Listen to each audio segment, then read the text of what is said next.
realistic. I speak the facts. I don't speak all these fake false information people put in the chat. It's you trying to like all this clickbait nonsense. I don't believe in all this clickbait. Right. Yeah, I hear you. Like I people keep putting all this clickbait. Like I when I see clickbait, I don't even click on it. When I see clickbait anywhere, Mm. I don't click on it. I don't even go to it. Yeah. I know it's gonna lead me in the wrong direction. Okay, wait a minute. I just needed to confirm it, but it's not official. Like he's not actually traded to the Seahawks. Not just yet. Yeah, no, He It what he just said. talks. Yeah, what he Okay. said is Vita Vea said he wanted to be traded to the Seahawks. I think. Oh, he wants to Okay. go to the Seahawks. Yeah. Listen, Okay. we got a first time guest here. You know what I'm saying? I just told everybody he's one of the reasonable ones. But we got Dallas Cowboy Chris is in the Oh, building. what up? Yes, sir. What's up, fam? Pop out the tape. Pop out the tape. What's up? You Yeah. need With that Shit. VCR. Oh, Thank you, my brother. Thank you. Yo, I have I ain't seen one of them bad Damn it. boys in years, man. God yo, damn can I it. ask you Shit. a That's a quick question? throwback. That's a throwback. That's a like. That's that you brought back some bad memories with that shit, Chris. That's what Leo, you do. can I ask you a question? Say what? Can I ask you a quick question? Yeah, what's your question? So we the 49ers and Titans have a joint practice. Do the Eagles have a joint practice where Yeah, they we play got it where with they Yeah, we got it with the Patriots. Mhm. we got a joint practice with the Titans. Okay. And I'm gonna go to the Titans and Niners preseason game. Nice. I watch preseason games. None of my friends really like preseason games, but for me, I love preseason games because preseason games are basically like scrimmage games that get the players ready for the season. So I'm gonna be tuning to all three games. I believe they play the Titans, then they play the Chargers and the Raiders. And Okay. the Chargers game is in LA, and the Raiders game is in Las Vegas, and then the Titans game is in Santa Clara. Nice. Now, what I need you to do is I want you to put your mic on mute for a hot second. I want to give Chris an opportunity to go ahead and no disrespect, Fells, Art, and Warren. I just want to No. yeah, I got it. I want to hear these other perspectives before Yes, indeed. I let the three of y'all loose on Hey, I That's can all cook it right. anytime. I'm not fellow in a rush. NFC brethren here. You know what I'm saying? Yeah. But Chris, go ahead, man. Introduce yourself to the birds section. Everybody be kind. Like I said, Chris one of those reasonable ones. All right, be kind. Be Say- kind. You don't After he have, pulled out the VCR tape. man. You don't have to preach to your choir, man. They can be Philly fans. They can be true to themselves, man. I love you, dog. Hell yeah. Hey, Don't, y'all. don't tell them to calm down, man. They Yeah, Philly. there's no sugarcoating this. I'm Dude. a Cowboy fan. Y'all supposed to be rude and pissed off and talk shit to me. I understand it. You Well, know. Hey, here's the thing. On the Not to the bird section, reasonable ones, though, Li- yeah, Chris. so We don't let me act tell like you. that to the reasonable ones. Let me tell you, Chris. So the bird section is a Eagles fan channel, right? Mm-hmm. But it is not an Eagles safe space. Okay. So you could talk your shit, but remember, don't be surprised if someone say something back. Oh no, I'm excited. Hey, Right. I grew up in the hood. I know how it works. Right. You, Right. you say something, you gonna get something said back. You know what I mean? You may not like what they say to you, Right. but you gonna get Right. it dealt back. Right. Man, hey, Leo, appreciate the invite, man, fam. You know, we was on the show together for the first time. We Yeah, met. and hey, last hook your week. channel up right now. Hook your channel up. I will do that. Yeah, do it while you're here. I'm a part of the Cowboy Up podcast. Okay. We do Monday nights. Also, you can find me on TikTok at Dallas Cowboy Chris and Cowboy Up podcast on Instagram. Say, man, I'm like this. I love NFC East, and I love the NFC East foes. I know y'all hate us just as much as we hate y'all. So, but Absolutely. I do like talking football. Okay, I want to know what you think about my team because I'm gonna tell you what I think about your team. And I want to know what you think about our team. I want to know what y'all think about us. And when me and Leo met, it's a few of y'all reasonable Eagle fans. It's a few of y'all. I know some of y'all don't know your history past 2017, but that's understandable. It took y'all 60 years to get you one, so I understand. You only go so far back. I do. Damn, Chris, you was rolling till you said 60 years, man. Your man far already, man. It's 51. Come on, man. My bad. Come on, brother. I need to get. Y'all halfway there now. I was rounding up. No, don't round this up. Don't round this up. See, this one the folks at home be like, Chris, you ain't shit. Yeah. He rounded that joint up. You stealing it from us, dog. What the hell? Shit. Yeah, I knew he wasn't shit when I met him. Yeah, I know. Hey, I didn't like all that damn gray in his beard anyway. Yeah. Hey, look, man. Salute to you, my brother. Yes, sir. Hey, it's funny though. It's funny, fam. For real, I do have a lot of Eagle friends. I have a lot of them, right? Right. And people say, man, how you friends with Eagle fans? I said, man, it's simple. I said, we all love football. We just cheer for a different color. That's all it is. Right. Yeah. Right. I don't mean we Right. enemies. I mean, we can sit here, we can have a heated discussion about y'all trash ass boogie green ass team. That's cool. We can have that heated ass discussion. Okay. Mhm. But when it comes to the end, it's all love. Because when I met Leo and this his sense of humor, man, I was like, man, I love this cat, man. He cracked me up. when I pulled out my tape, he couldn't stop laughing. I was like, look, bro, I get sensitive about my tape. I get sensitive. See, he's still laughing. Look, hey, stop, Leo, stop it. Question is, do you have the VHS player to play that damn tape? I don't even think that's watchable, bro. Hey, man, I told y'all, man, all this nonsense. Good. You know you got it, Chris. Peep it. I will not tolerate this nonsense from everybody. Just Leo.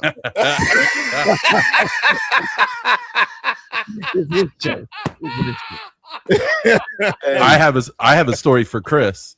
So when I used to live in the San Antonio area, and the last year the Cowboys had their training camp there, and then back in California, my buddy where I worked, he gave me tickets to go to the training camp, and I said, "What the fuck do you think I'm going to do with that shit?" Hey, I said, "Do you not know I'm an Eagles fan?" He goes, "Well, you could come with me." I said, "JR, man, I'm gonna come decked out in my Eagle green." He's like, "That's fine." I came out with my Deshaun Jackson jersey and my Eagles hat. Oh man, I got some stares. I'm like, say something. Something.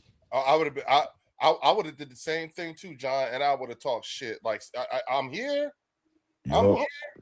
Well, you know, that's in just my green. That's just like me. If I ever decide to come to the flink, whatever y'all bullshit, I'm gonna be decked out.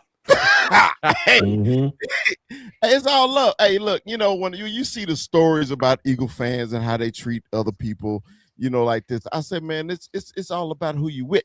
So I feel like I need to roll up to the game with Leo, you know, some kind of protection. You know what I'm saying? But I'm gonna protect myself because my tongue is sharp. It can get sharp.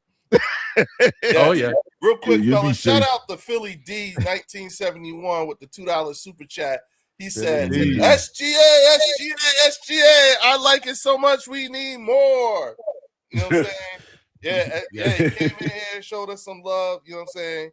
You know, and then I guess he had to pop out because, you know, he has his own thing going on. So shout out to SGA. Shout out to Dr. Jen is in the building. Chiquita Cole Weekly's in the building.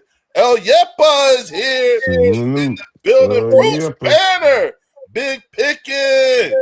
You know what I'm saying? Lord Vaughn is in the building. What up, everybody? Hey, again, make sure you hit the like and subscribe button if you haven't done so already, and then take your asses on over to everybody that's on here that has a channel. So you got Eagles Collective Podcast, you got Chris, you got me, and then you see King DV and BG Bird Gang 31. All their descriptions.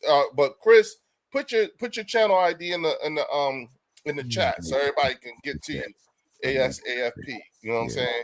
But listen, Chris, give us a breakdown. Tell us what's going on out there, Oxnard. How things are looking. How you feeling about your team, bro? After 3 days of camp. This is really pissing me off, let me tell you, because there ain't no controversy in Dallas other than Tony Romo, and he ain't even on the damn team no more. It's just too calm for us. Look, it's always some kind of crap going on with the Cowboys, either some kind of contract situation, some kind of coaching situation. It's just calm right now, fam, and I don't like it. Oh. We always got drama going on. You know what I mean? And it's literally no drama going on in training camp at all. And I don't like it. I don't. Ooh, I saw one drama though, brother Chris. I'm Fells. Nice to meet you, my brother. You did a great job on the round table. I watched that live stream. Fam, nice to meet you, fam. Yes, sir. Yes, sir. Y'all do have one drama in there that nobody talking about over there. What up, Eagles girl? Y'all quarterback in practice with a pink championship T-shirt on. You don't find that an issue?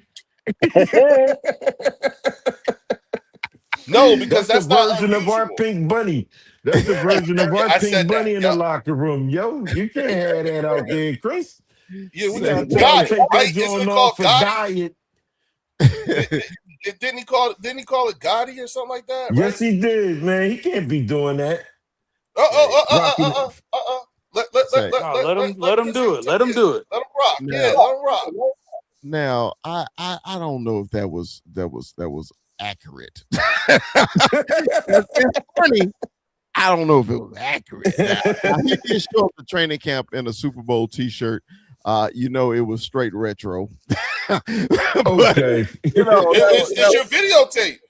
Yeah, it was a picture, man. It was the old retro T-shirt and everything like that. But It's a Mitchell and Ness. And I got plenty of Mitchell and Ness shit around here. So We talking Cowboys championships, man. That's Mitchell and Ness. yeah, You know what I'm saying? Starter, Mitchell, and Ness, Reebok. and Apex. Ooh. Damn. And Wow. Apex. Yes. That's old school right there. Yes, it is. Yeah, I threw the link in the in your comments there, bro. Sorry. I don't even think they're around anymore, Apex. No, they're not. Nah, I don't think so. It's valuable merchandise. I'll tell you that. So I got a question for you, Chris. All right. So I know with the Cowboys, y'all got a new defensive coordinator, Christian Parker. Yes. We got a new OC, Sean Mannion. We've been hearing, I know we've been hearing stuff the off season, but now that we're in camp, we're getting real feedback from the players on what they're saying about the offense and what they feel about it. What are they saying over there about Christian Parker's defense from the defensive players? What are they talking like? I know our head coach, man, he was basically asked the same question, and he's basically saying every time he passed by CP's office, man, there's gangs of players in there trying to gain knowledge. Okay. Last year, man, our defensive staff was just horrific. The players have bought in on Christian Parker.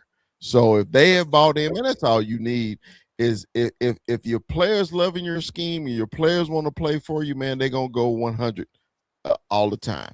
So at this point, they're in. We really can't tell what they're doing until they throw the as my football coach used to say, put on them elephant draws. You won't know until they get in them pads, man, and see if they know their assignment. Because the last year, man, when you just blowing assignment after assignment after assignment, that's just telling me you don't care. You don't care. Yeah. And they didn't care about our defensive coaches last year, man. And then plus our secondary was the worst in the league, and it showed every Sunday, So, but right now they're loving what Christian Parker is bringing, his excitement, his enthusiasm, and it's a wait and see game with the Cowboys, man, with our defense, man, because we got a long road to hoe. When you're the worst in the damn NFL, you got a long road. So, it's a wait and see. So they haven't interviewed any of the players yet, right? Yeah, they talk to the players, and Okay. all the players have positive things to say about Christian. They're loving the scheme. Now, one thing that CD Lamb said, he said practicing against them is annoying. He never said that before. So if defense is becoming annoying, they're doing their job, right? That's a good thing. Yeah, I'm glad you said that, because that's kind of what's going on our side. So they've been asking the defensive players what they think about the way the offense is, and from what they've been saying, they're saying that this is the type of offenses they've been going against, and how it's been really very confusing on what they're trying to do. And I guess that's what we're planning on doing moving forward as we get into these regular season games, is kind of like throwing the defense off and making the defense think. So it's actually challenging Vic Fangio with his decision making on what to do. So I personally like that they're doing something different like that, to where it's throwing off our defense, just like with y'all's defense is throwing off your offense, because that's the elite side of the ball right now on both sides. Yeah. So no, I'm just curious. If you're an Eagle fan, you think about this. Oh, you thinking about stopping that offense. That's all you thinking about, right? You don't even think twice about our defense, do you? When you get the ball, you're like, why aren't we scoring 7 every play? Yeah. So and that was us Cowboy fans, man, last year, because we wasted another healthy year of Dak Prescott. Okay. Yeah. Because Dak in the offense is gonna put up points. We know this. We know that's what's gonna happen, right? But when your defense literally, bro, can't stop a Cole, and you got you got Theraflu, you got the Vicks, you got the Maple Rub, you got everything. Damn. Yo, I know what you're talking about, Chris. You showing our age. Hey,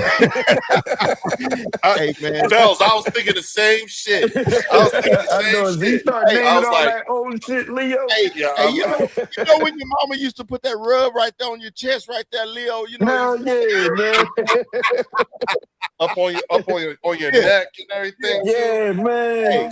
Making you a hot toddy. You were supposed to be drinking whiskey when you're a kid. You know how it My goes. God, man. The He ain't say hot toddy on this, yo. Shit. Yep. Hey, bro. He took it back. Man, I was raised in Stop Six, Texas. Stop Six is a suburb of Fort Worth, Texas. Dallas, Fort Worth. I'm a Texas boy my whole life, even though I live in Seattle now. Been here a year, but I'm a Texas boy through and through, right? So I'm from the hood. I'm from the South. Hey, man. Hey, y'all tell about that. That's the stomping grounds. I'm sorry. I got the accent, fam. I remember I used to come to the East Coast, but I got some family in the DMV, and they used to say, "Chris, what you say?" I said, "What?" and all the y'alls and dog, that Southern thing. I'm sorry. Yeah, I'm actually in Fort Worth right now. Really? Man, you from the funk? Are you into the funk? Yeah, I'm living in Fort Worth right now, but I lived in Philly and I lived in Florida, so I've been all over. See, there you go. Hey, you see, I'm from Fort Worth when I say the funk, didn't you? The funk, Funky Town, Fort Worth. Mm-hmm. Yeah. Now, when I lived, I was going to say, when I lived in Texas, they said I spoke too fast. I was like, I don't speak too fast. Maybe your brain's moving too fucking slow. Hey, man, sometimes that happens. Hey, I'm from the Northeast. I keep it real, and Texas business, they don't like that. I'm gonna let Leo do his thing because I see that $5 come in looking good. Yeah, shout out to Kyle Korkowski with the $5 super chat. He said, difference in Fangio and Parker defense. Dallas has no linebacker that can cover. Got it. What do you think about that, Chris? Yeah, Chris. Because you guys are moving to the last year- moving to the 3-4 this year, right? Yeah, last year, no. I agree with you. Last year, no. This year, since they moved to the 3-4, they have the 4 linebackers. We'll have a healthy Overshown this year. We got D Winners this year. It's going to be a different a scheme that of course y'all will be familiar with it because hey, he's a former Eagle defensive coach. But at linebacker, man, when we got Demario Overshown, D Winners, we got the rookie from Michigan, Jay-Sean Barham, Shamar James. We got some guys, man, that actually got a little speed and can cover. Like last year, man, it was linebacker by committee, and the committee was terrible. Okay, right. I was a proponent so bad last year, man. I was like, man, fire the defensive coordinator immediately, and just revamp. I mean, because man, we know as fans, we've also played ball, we've also coached ball, we know ball, right? So when it's visible to your eye test, bro, when I can sit there and I can look and see what formation they're in, what defensive formation they're in, I know what they're called, and I know it ain't gonna work. That's how much I would look at my team. I was like, they're in the wrong spot. They're in the wrong spot. And last year when y'all deep ball was working, remember when y'all were up 21 on us, it was so easy. And if I'm an Eagle fan, I'd be more mad at my team last year about that game than anything, because y'all came out at halftime and y'all decided y'all didn't want to play football no more. And I was like, we are. I was like, I agree with that. They wanted to play conservative after that. yeah, I was like, y'all were throwing the ball down the field, doing everything y'all were supposed to. It was like they turned it off. Yeah, and I was just like, off switch. They were doing that all year. Y'all had a wounded duck. Okay, this is when you up 21, you should come right out at halftime and put 7 right back in their ass, kill them. And they didn't do it. And I was just like, how you gonna let a division opponent hang around with no defense? I never understood that. But it was more of an indictment on us than it was a compliment to you. You know what I'm saying? To be honest with you. And the only reason why I say it that way, and it's not the troll or anything like that, is because that comeback win didn't even spark anything. Yeah, no, not at all. You know what I'm saying? Like, it didn't, like, it's not like y'all went on some long ass run right after that. You know what I'm saying? And we played y'all. What was it? Thanksgiving or Christmas? What was it? We played y'all. Yeah, it was right after Thanksgiving. Yeah, because the first game was the very first game of the season. Yeah, that was the end of our streak because we had beat Kansas City on Thanksgiving, then we beat y'all. So yeah, that was the end of the streak. It was over after that. Right after that, and that's my point. Like, it's like, like when we did the round table, you know what I'm saying? That was what every time somebody says something like, "But we beat y'all," and it's like, yeah, but what did you do with it? You know what I'm saying? Like, telling me you beat us and you came back from whenever and stuff like that. Oh, okay. That for us, it was a very bad day at the office. Right. That's all. But we're allowed, you're going to have bad days at the office. You see what I'm saying? But, and that's how we classify it. You know what I'm saying? A super bad day at the office, amongst other things that we have an issue with. You know what I'm saying? But to talk spicy, that's where I draw exception. You know what I'm saying? Like, wait a minute. You know what I'm saying? You only managed 7 wins the last 2 years. You know what I'm saying? And I don't on the outside looking in, it's like what are we supposed to think? What should we think? Because it's not what you're saying. We don't think that. Well, last year we know why. The year before that, we won the East, and the year before that, Dak got hurt. Okay, so when you say that the 7 years, it was 2 of the you understood. No, not 7 years. No. The last 2 years, you could only get 7 wins. Yeah, that's what I'm 7 saying. last One year year Dak and was hurt. 7 and One year Dak was hurt, and then the next year the defense was horrid. So, okay. that's what I'm saying. No, that's why I said earlier in the statement that a healthy Dak Prescott, because normally a healthy Dak Prescott we get 10 wins. Last year it was just something he couldn't overcome. It was horrible.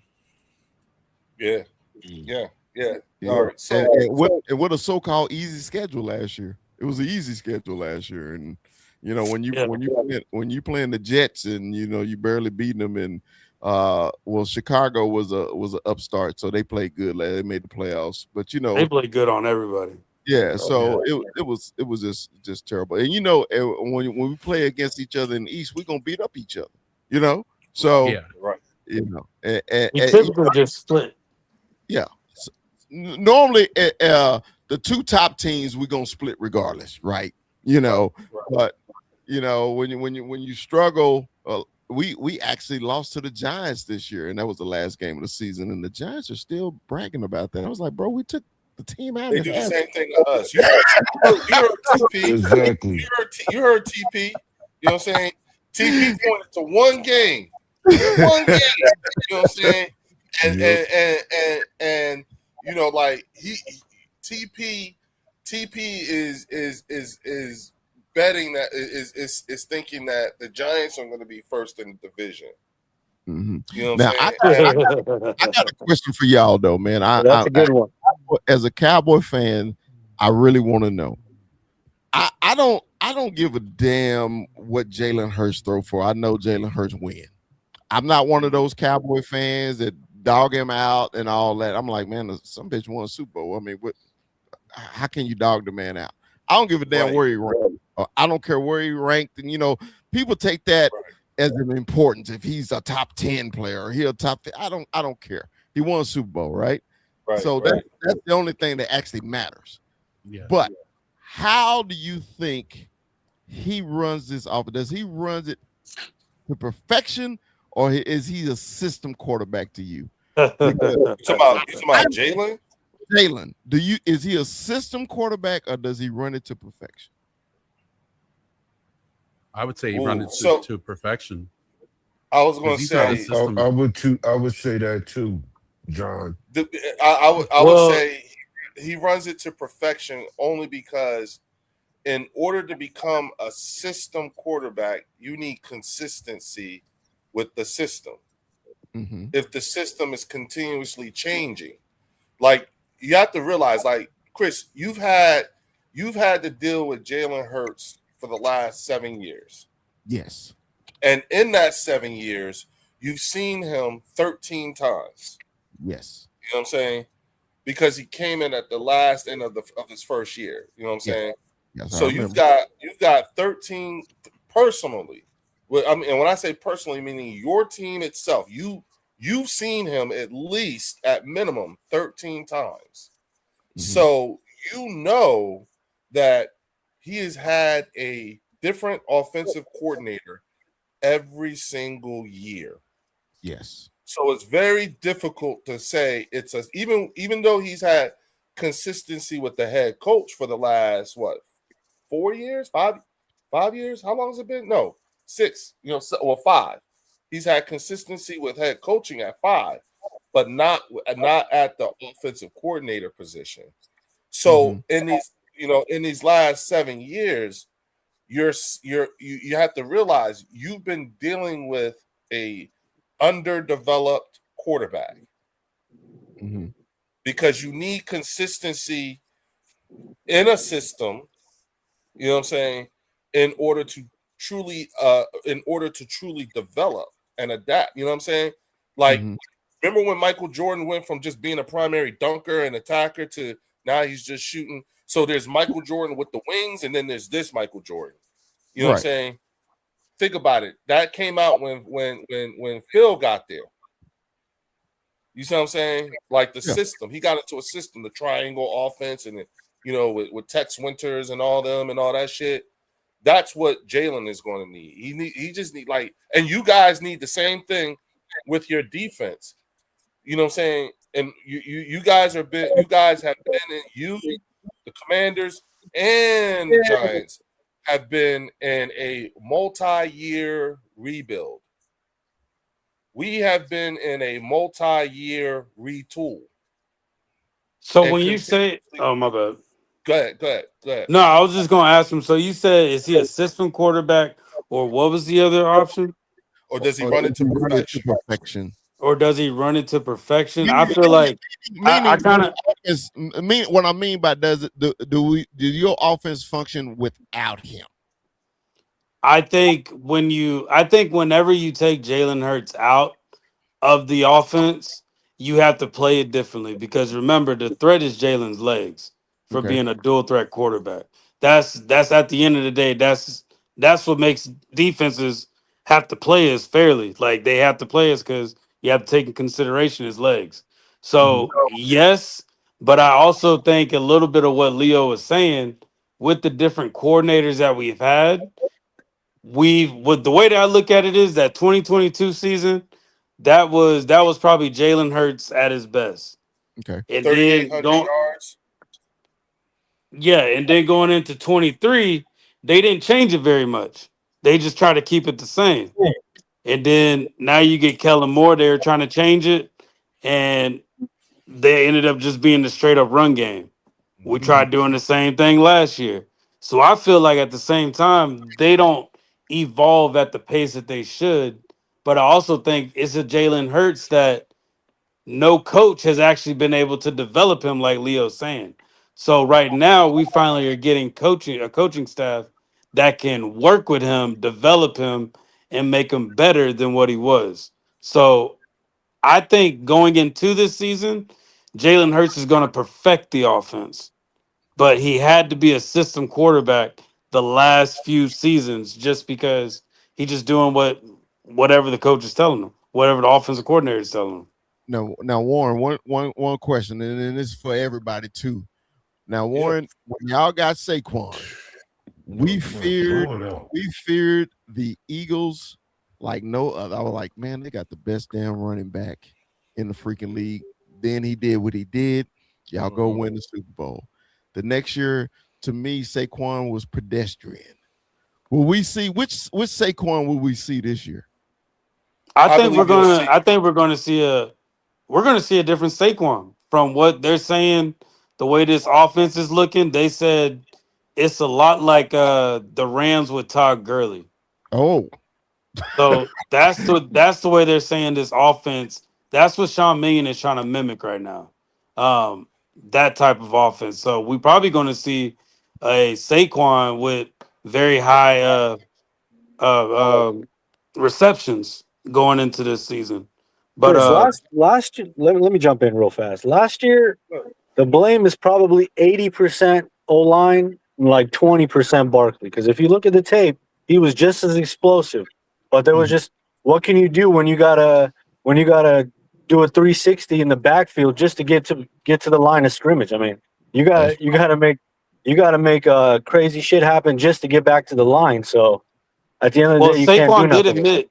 Saquon did admit during camp, I think it was on Tuesday, he admitted that he was doing way too much in the backfield before like just being explosive and just running through. So like he admitted to that. So everything that we saw, he knew what he was doing. So he said that his focus is just hitting the hole wherever it needs to be. And I think when you look at Tank, you running the same play with Tank Bigsby. Tank Bigsby is just running through the hole. Like he's not hesitating like Saquon was. Yeah. So no, I agree with that. But do you think Saquon was more of a threat when we picked up Saquon or when we picked up AJ Brown? I think it was Saquon because they had to defend y'all in all aspects. Because before, hey man, if we can stop Jalen, and double cover your receivers, we're good. You couldn't double cover your guys anymore because you had to get 8 in the box, sometimes 9. And when Saquon, like in the second half when y'all played us, it seemed like y'all tried to force feed Saquon to run out the clock, and it didn't work for y'all, like you said, because your O-line was hurt last year, right? Yeah. So when the offense of the Eagles can run the ball, it's a problem for everybody. It's a problem because that opens up Jalen with the play action over the top with Smitty.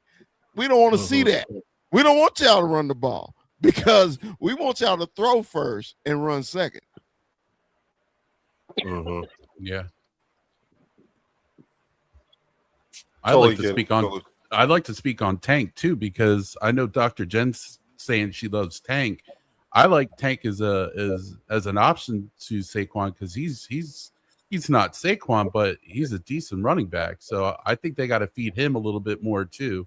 Maybe on third down, maybe even on second. But shit, we love running our fourth down. Why not throw him on fourth down too? So make it interesting. Now, this let me offense is ask going to you, be very Chris. interesting. Let me ask you, Chris. You know what I'm saying?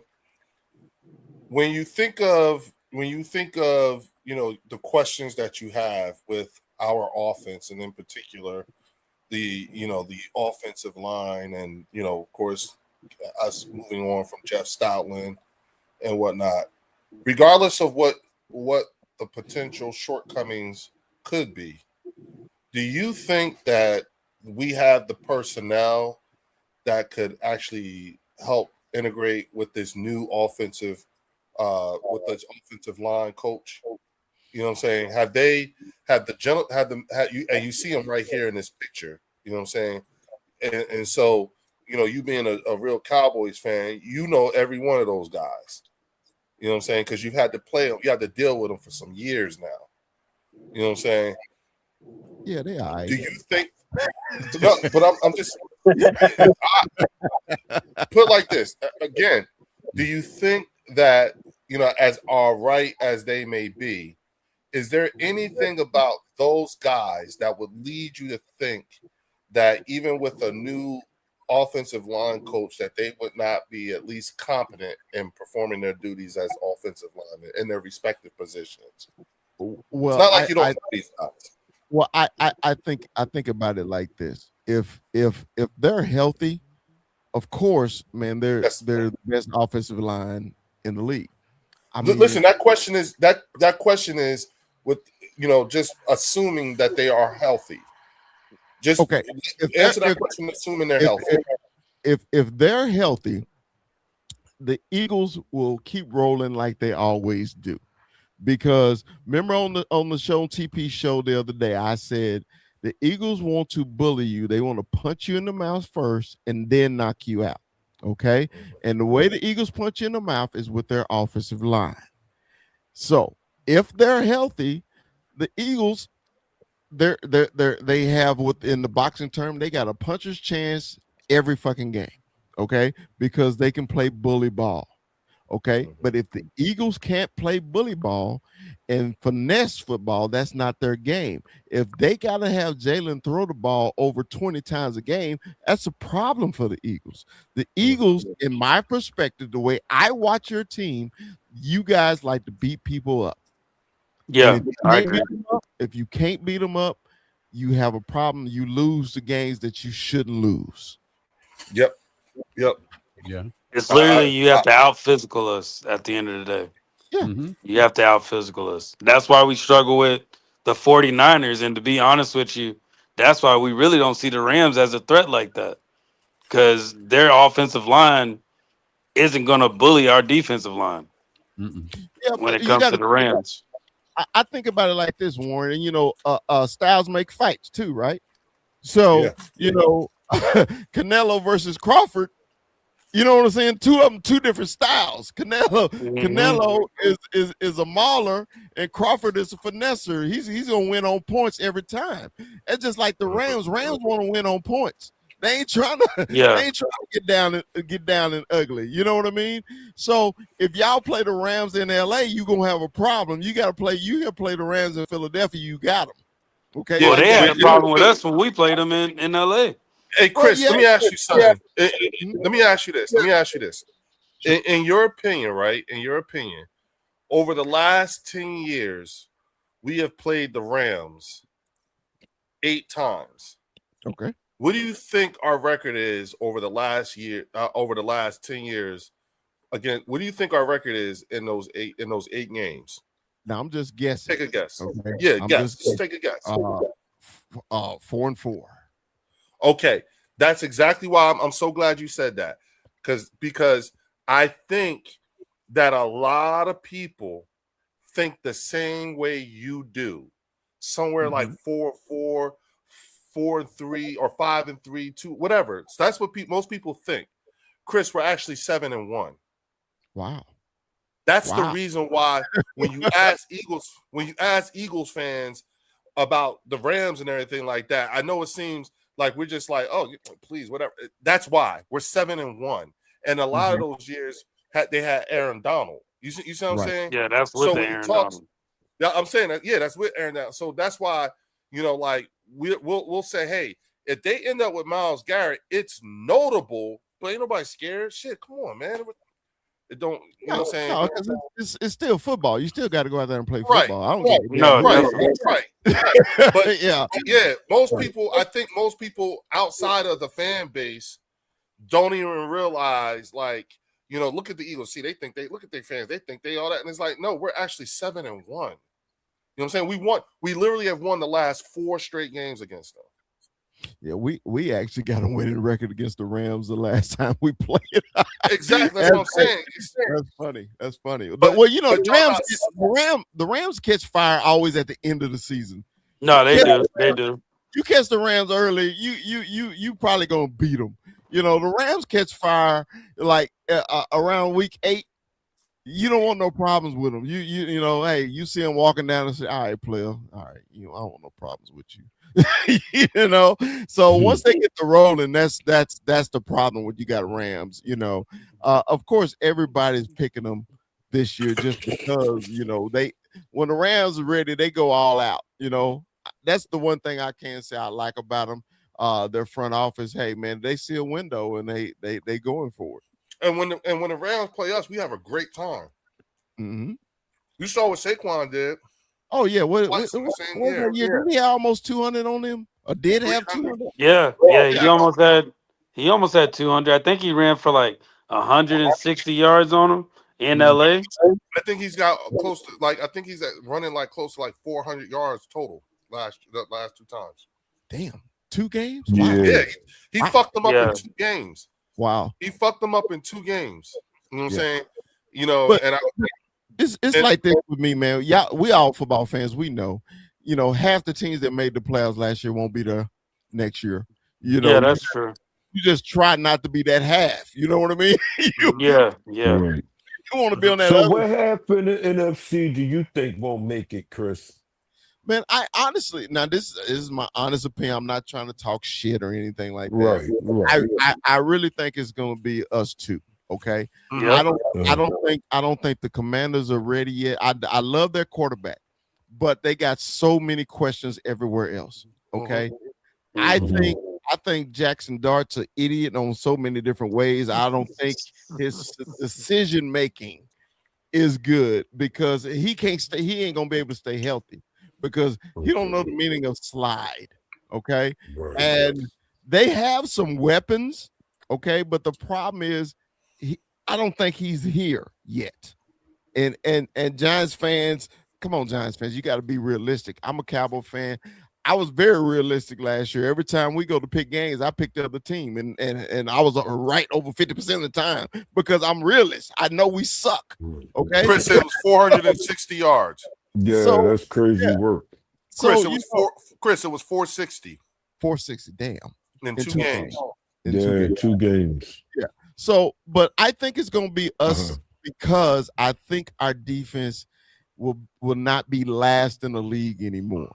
Okay. You always going to have problems with our offense. So as long as my whole thing is if our defense can keep people under 25, the Cowboys going to win 10 games. Okay. If they can't, the Cowboys will be 7-9 again. So who else you got in the NFC? Who you removing to? My question is actually, who are you removing from the NFC playoff brackets that was in there because y'all got y'all inserted. You got y'all inserted in there so far. So Okay. far, so good. Who were So- who were you actually taking out that made it last year? We got to think about this. So the Seahawks Right. went to the Made Super it. Bowl. Yeah. I think Right. the Niners will not. So that's the Seahawks, number one. I think the Oh, wow. Rams will get there. So right now we got two people from the same division. We got the Cowboys, Eagles, and we got the Seahawks and the Rams. So we need two more, right? So Right. it's the Bears. I think it's going to be Green Bay this year. Ooh, I think that's so a too. good pick. I think so yeah, too. they being slept on. Green Bay.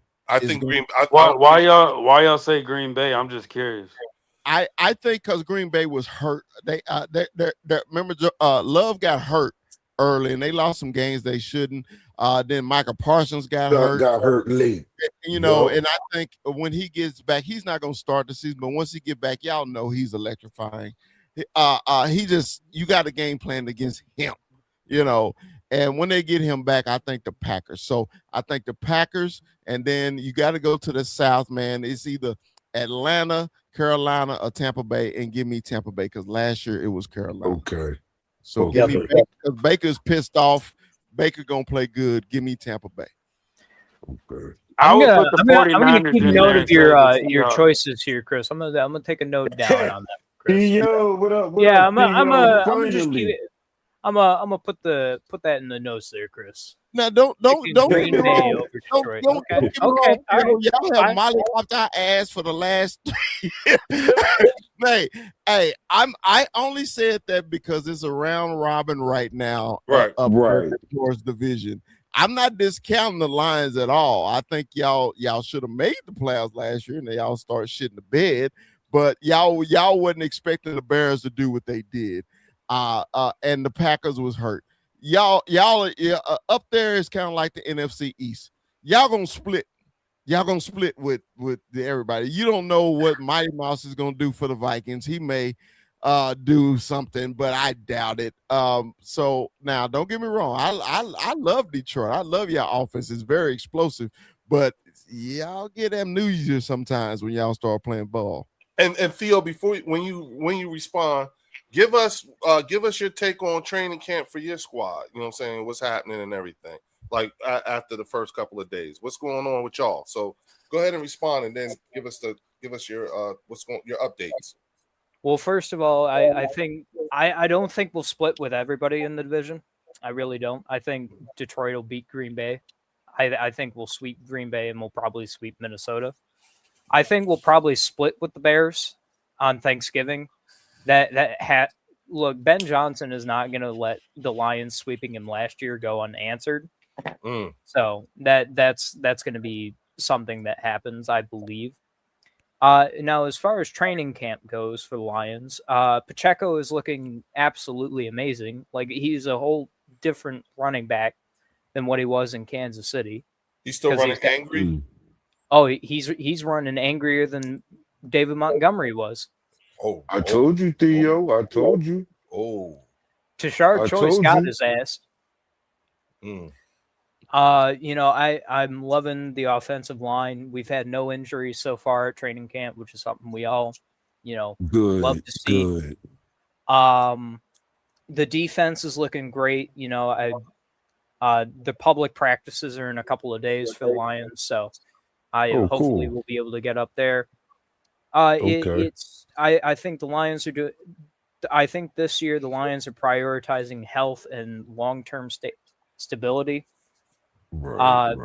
Now, obviously, I'm sure everybody's heard that Jahmyr Gibbs is holding out on practice, for the contract extension. Yeah. Personally, I think he has every right to do so. He is a staple of this offense, so I'm not going to, say, that he doesn't deserve the money. He absolutely does. And he's in an advantageous position right now. Absolutely. Honestly, Yeah. I think Detroit should just sign him and be done with it. Yeah. That way, Atlanta has to deal with Bijan and his contract. Right. I think Detroit is in a really good position right now. The rookies at training camp are looking stellar, and that's something you always like to see. And there's, Taylor Decker It was spotted at the training facility out here in Allen Park. So he's kind of teaching some of the younger linemen everything he knows. It's definitely one of those things where I think Detroit, is doing well. Of course, this is the first couple of days of practice, so they're going to be doing their best. But I think Detroit's in a very strong position to either take the North this year or at least contest it with the Bears. I feel like you guys Theo, how you been getting rid of Terrion Arnold before the start of training camp. Oh, absolutely. It was it looked like the defense wasn't really affected by that as much because, it seems like it's an overall thing between the fans and the organization and the actual players, like what he did allegedly, because again, not convicted. Right. It seems like everybody's kind of coming to an agreement that was a not smart choice when you just got signed for $25 million. I think the Lions are doing great so far. I'm waiting for those preseason games to come along to see, what I'm going to get, sort of an expectation. And I'm just kind of waiting it out. We're just waiting it out. Theo, I was going to ask you, how do you like your new OC, and do the offense look different under the new OC, with y'all doing practice and walkthroughs and stuff? It does look a little bit different, but it does remind me of Ben Johnson a little bit. Okay. But a think That's tank good. Ben Johnson. Okay. That's good. Yeah. The thing is, right, obviously Drew Petzing is our OC. He wasn't my first pick. I'm sure if people go back to the Lime Street months ago, they'll hear me like, "Are you fucking kidding me? We got Drew Petzing over." Yeah, I Not remember. I remember when you Daniel. came on, you was pissed. I was like, "Oh, Yeah. Right. I've come around to him now. okay." It seems like the running backs are going to be a very integral part of this offense again, which is something we got away from last year, which, it's unfortunate, but it's something, that happened. And it seems like Mike Kafka is really connecting with Jared Goff. So the passing game is going to be, better than it was last year. And it seems like, that J-Mo's going to finally be getting, the attention he deserves. And St. Brown is going to be, the same old St. Brown, being an elite wide receiver. And it sounds like we're going to be using a lot more tight end coverage as well. Going back, it's basically, we're going back to the basics of Detroit football. So Sounds good. Now Sounds y'all have good. what is y'all's? They ranked y'all. What they rank y'all as far as y'all's schedule? Y'all had one of the easiest schedules, right? we are the easiest schedule. Okay. Oh, number one, We are number uno. mother. And they're saying the 49ers have the easiest schedule as well. Have an easy schedule. That's why I was putting them. I think going in the they're playoff. I think they're like either number 2 or number 3. I think we're number 1 by strength of schedule. Yeah, And we're then- number 4. Yeah, I believe Detroit is number 6 when it's overall lineup for projected starters. That's So not bad. Right. Okay. I think Detroit's in a very advantageous position. Now, where are my manners? I totally forgot to introduce myself to Chris and John here. Hello, I'm Theo. I'm the resident statistician and Lions fan. And elder, Yes.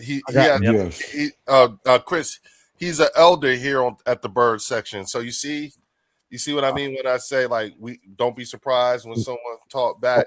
And they're gonna always be an Eagles fan. I got a question though. Are you a Michigan fan or a State fan? State fan. I am.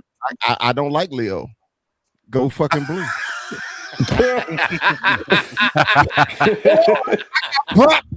Damn. Hey, Oh shit! Oh man! Hey man. hey, fuck you, Chris. Paul Bunyan's mine this year, bitch. Oh, Oh. oh! Bunyan's Hell coming no. back to Lansing, baby. I don't Yo. think you will win a game next Oh year. shit! Hey, Damn. I'm gonna say this. Right? I don't know of another first timer here who's come in with the shit that you have had. You done bust out the Super Bowl 30 VHS tape. Oh You got some props. Always Yeah. gotta You He see that blessed shit, us with Theo? that. Look at that shit, Theo. Goddamn, He that's blessed older us than with me. that. Yeah, that's older than you, Theo. You know what I'm saying? Mhm. And then he turn around, you know what I'm saying, and hits the elder with the Michigan shit. Like, god damn, Chris, god Mhm. damn. Hey, God Chris. damn, who did it? Who He's got did something it? for everybody, bro. He's Yeah, got man. something for everybody. Now, I can Lord, explain. put your ass up in the funk. You I know can what I'm saying? explain Michigan. I can explain this. Okay, you know I'm a Texas boy. You would think I'd be a Texas fan or A&M fan or TCU fan, especially being from Fort Worth. But the Michigan came when I was a little kid. My uncle was stationed in Michigan in the military, and he came home for Thanksgiving, and Thank him for his service. he had T-shirts of different teams in Michigan. He gave me a T-shirt with the University of Michigan and had that helmet on there, and I was 7 years old, and I was been a Michigan fan ever since. Yep, it was impressive. He It caught you at the He right caught me at the right time. Go Mhm. fucking blue. But at almost least there held is the one goddamn thing we will victory. always agree on, Chris.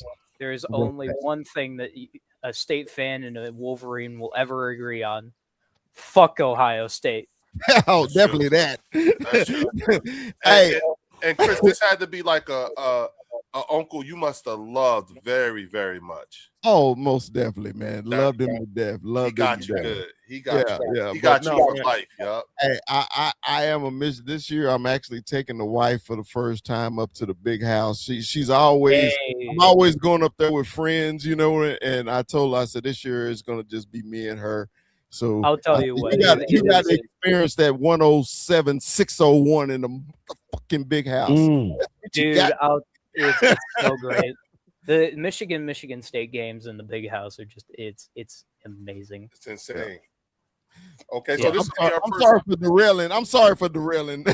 No, you're It's good. the You're bird good. section. Nah, You're you good. good, You're Listen, talking. You're listen, talking. Yeah. Chris, We're Chris, building the a other- rapport, Chris. We're Chris, building the a other rapport. the other thing too about the bird section is when your team is winning or when you up, you got the stage. Like we don't, you know what I'm saying? We don't even fight with you. You should have seen us. You know, you could look at last year. Me and Fells went through it. You know what I'm saying? Theo Yes, can we tell you, did. they seen that shit. Right.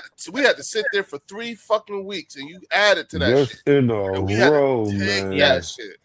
Oh, you should have heard me during the Thanksgiving Yeah. game and then the And we got Pittsburgh game. cussed out by Theo for not holding up our end of the bargain. yeah. You All of fuckers. that shit happened, You man. fuckers. I gave you everything in the world. Hey, Chris. Yo. Hey, Chris. You hear? This is our resident statistician, right? Right. He cussed us out. He was so fucking. I gave and you we the could- red carpet and everything to get the 2 seed, and you Yeah, this failed shit- me.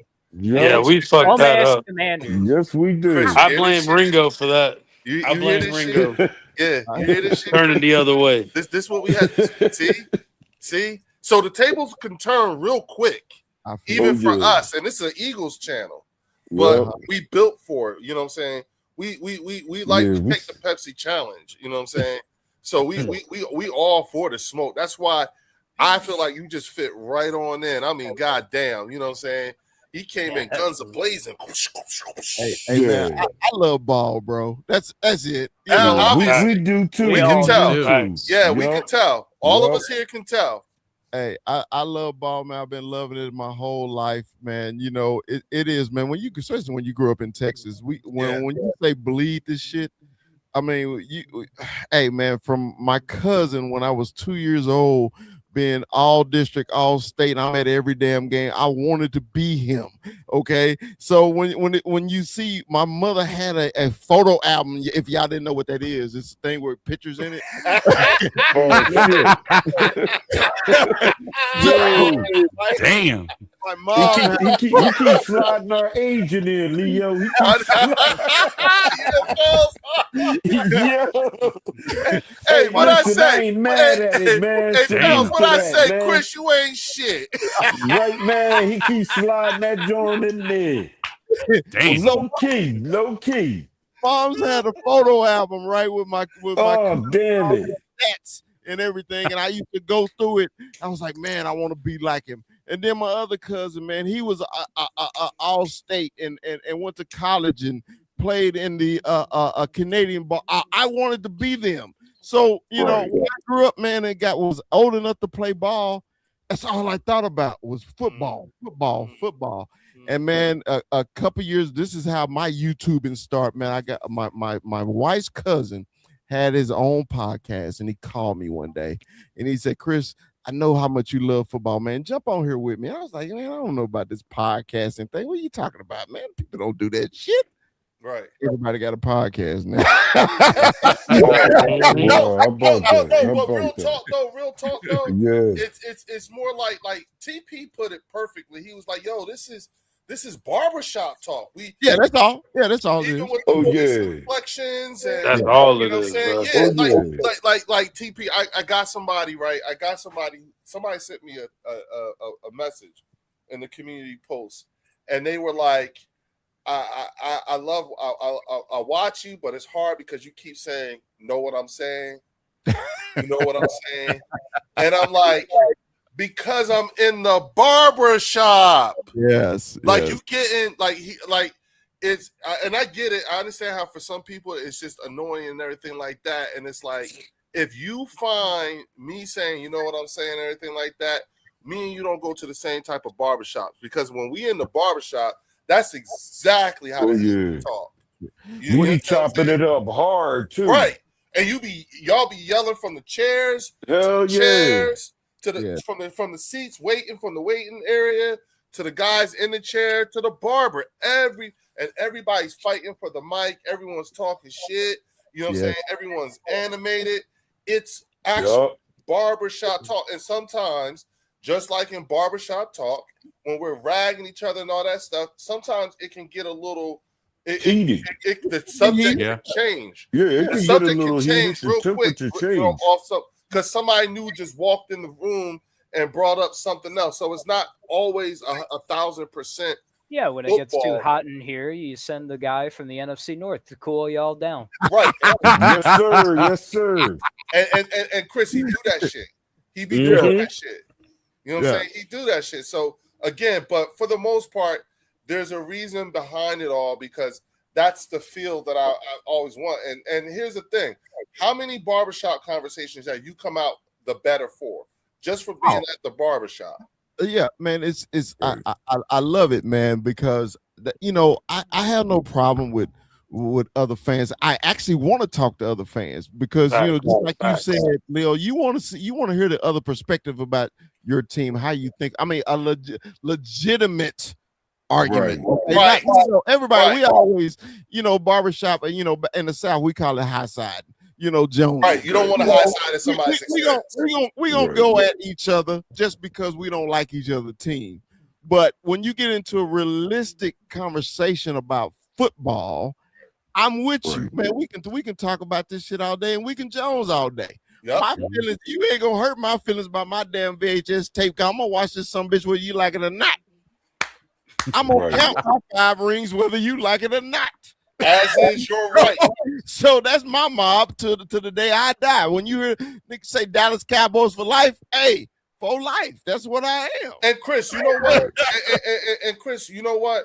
And I think all Eagles fans, I'm gonna speak for all Eagles fans. You know what I'm saying? Regardless of what's going on with your team and everything like that, we respect you we respect that you stand 10 toes down. Yeah. For your squad. If you sound like, if you waver, if you sound like it or whatever, then we're not even going. Then we'll lose respect for you. So we respect the fact that you stand 10 toes down, as you should. I gotta tell y'all, that's why these bastards have kept me as long as they have. I got to tell y'all another quick old man story. Okay? So remember back in the day when you didn't sell out, they had blackouts, right? Yep. That's how we got rid of our owner. Okay, so in Dallas, remember in the late 80s when the Cowboys were just horrible, when y'all actually could beat. All right, we used to get in my uncle's Good Time van and drive 77 miles south to Waco, Texas to watch football. That's how much we love football. Okay. So, you know, Baylor. when people ask me, are you a true Cowboy fan? It really pisses me off. I'm like, bro, don't ever question my Lord. If I'm draped up in this blue all day and star every day. Hey, I used to work at this job where y'all see the hats on the wall, so I got over 70. So when I used to rock a different hat every day, bro say, man, you're truly a fan. I say, why would I wear this if I'm not? Right. It's the weirdest thing it's the weirdest thing that people think that you're really committed. Mm-hmm. Yeah. And it's always like, how you supposed to? Shout out to Jay Birds. Jay Bird. 100 Jules. He said, Unc alert. Yup. It's a bunch of us. Yup. Hey, we in good company too. I agree with that, Shardy. That's not a bad idea. My bad. Go ahead, y'all. I'm checking what they saying. Yeah. So again, you know, like I appreciate now. This is what I've been waiting to hear too. You know what I'm saying? You know, like Warren. You know what I'm saying? And I'm hold on real quick. Sean Mims. Shout out to Sean Mims. 49er. Oh, okay. I respect real cowgirl fans, not dudes that name me D.D. Lewis or Robert Newhouse. Damn. Hey man, I love D.D. Lewis. Number 50. Get what you get when you come on this joint. D.D. Lewis or Robert Newhouse. Yes, sir. He telling his age too, huh? Yeah. Right. That's an Unc alert right there. How about that? You know what I'm saying? You know, now the other interesting thing too, what I've been wanting to get to is I've been wanting to hear, you know, because me and Fel started to go there, and I had to stop his ass this afternoon, and because it was starting to get good, and I was like, "Stop, Fels," you know what I'm saying? But I want Warren to give me, you know what I'm saying, like what his you know his analyzing of the last few days of camp for the Eagles has been.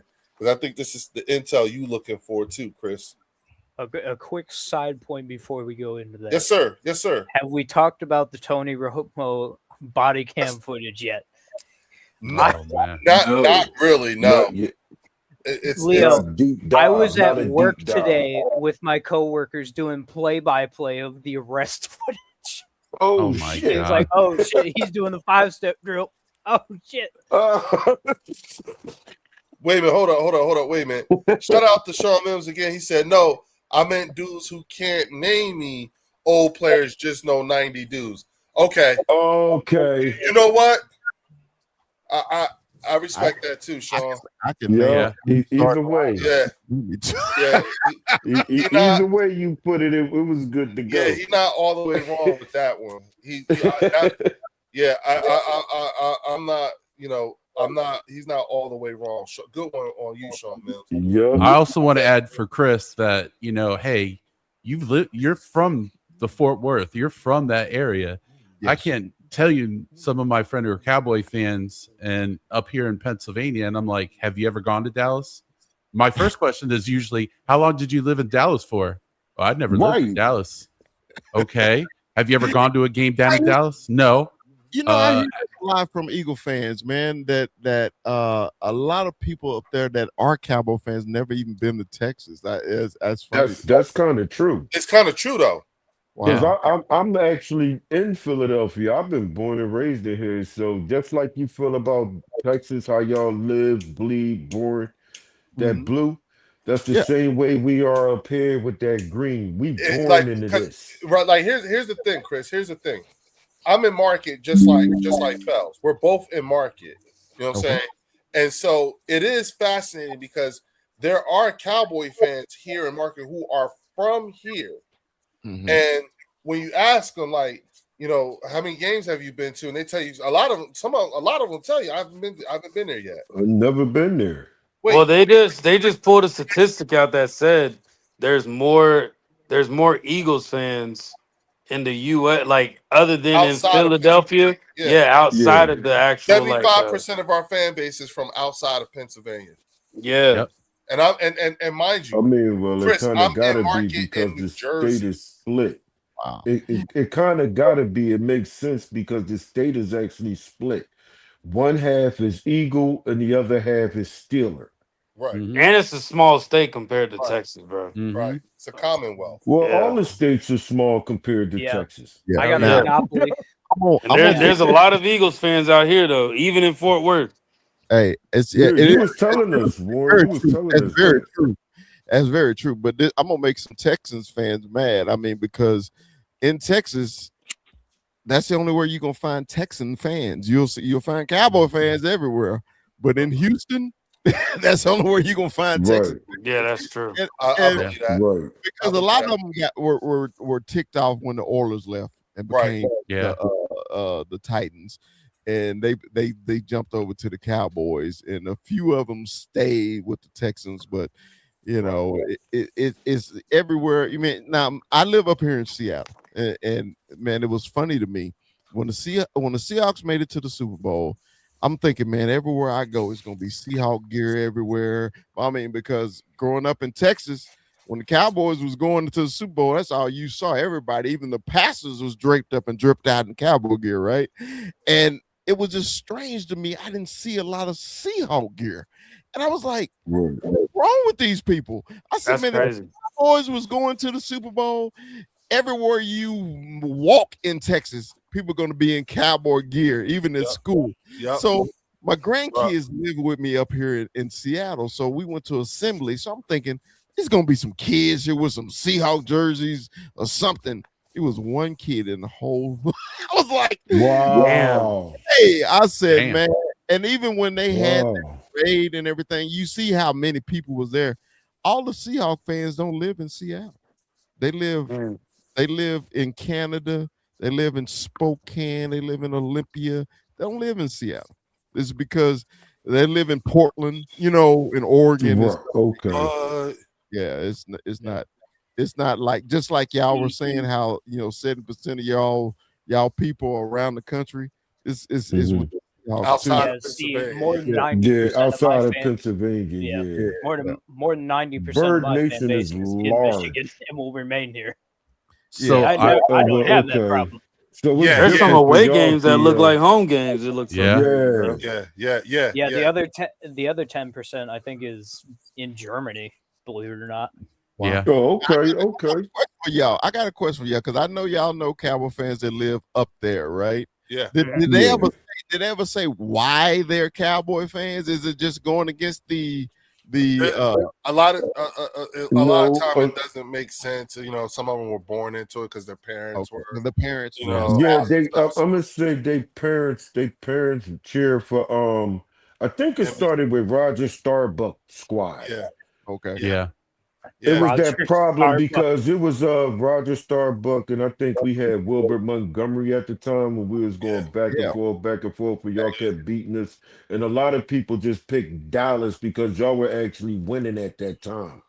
Real quick. Shout out to Sean Mills with the $5 super chat. He said, "I'm in Atlanta, Oh, but from North Philly, 2400 Bouvier Street." oh Hey, yeah, Sean. salute, Yeah, hey Sean, listen. real I'm rap. sure you know about the Rocky Mountain Pizza Company, right? But if it ever gets super, super, super packed, and I know you could be outside and you got the grill and all that stuff. There's another Eagles bar in Smyrna. It's called Varners, VARNERS, and they have a huge Eagles fan base that it's called Smyrnadelphia. You know what I'm saying? That's Take it crazy. That's a to- crazy name. Yeah, that's when I lived down there, that was my old crew. I That joint spent dope. most of my time at Smyrnadelphia, but I would go over to the Rocky Mountain Pizza Company often as well because I would catch up. That's how I would catch up with Nate, y'all. You know what I'm saying? Okay. Yeah, like we got pictures together being out at the Rocky Mountain Pizza Brother Company Nate. and also in Smyrnadelphia. So Sean, go look up Smyrnadelphia. It's in Smyrna, Georgia, at a bar called Varners, VARNERS. Go up there on the cool. yeah. Go up there, you know what I'm saying? and you're gonna trust me when I tell you, you're going to have a ball. And bring some cash so you can tip your waitress. Because I think there is a Eagles bar down in Motown. I've got to find it. I wouldn't be surprised. Oh, really? Oh There yeah, is one. there's Eagles. There's It's like like 7 Eagle underground. bars out here. Yeah. Yeah. You know what I'm saying? Yeah, Like, there- like you It's will like find. underground. Yeah. There's That's there's a cool. Kansas City Chiefs bar in Philly. Oh yeah, Yeah. yeah, it definitely is. Yep. There's a so you just gotta, you just gotta know. And listen, y'all, put the names of y'all, if all y'all are part of any kind of groups or whatever that get together at certain bars and stuff, you know what I'm saying? My number one group is Smyrnadelphia at Varner's Grill or Bar at they've got a great atmosphere. You know what I'm saying? That I still think of them as family, you know what I'm saying?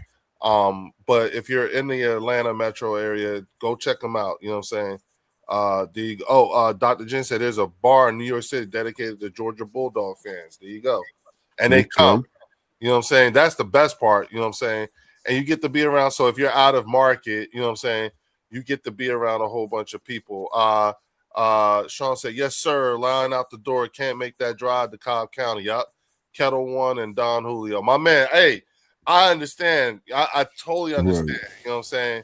Because I lived in Mableton. So yeah, I totally understand. Yeah, a lot of people, Cobb is out there, but Rocky Mountain is right next to Georgia Tech, y'all. You know what I'm saying? It's like you Okay. see the campus right from the front door. So Leo, I'd like to add. So when I lived in San Antonio, Texas, I was part of many Eagle groups on Facebook, and a couple of us on San Antonio were like, "Hey, who here is from San Antonio and like watching Eagle games?" And we started meeting up. There was 10 of us, maybe 12 of us. Right now, as it stands, there's about close to 1,000 people. Nice. I know that's right. Nice. That's right.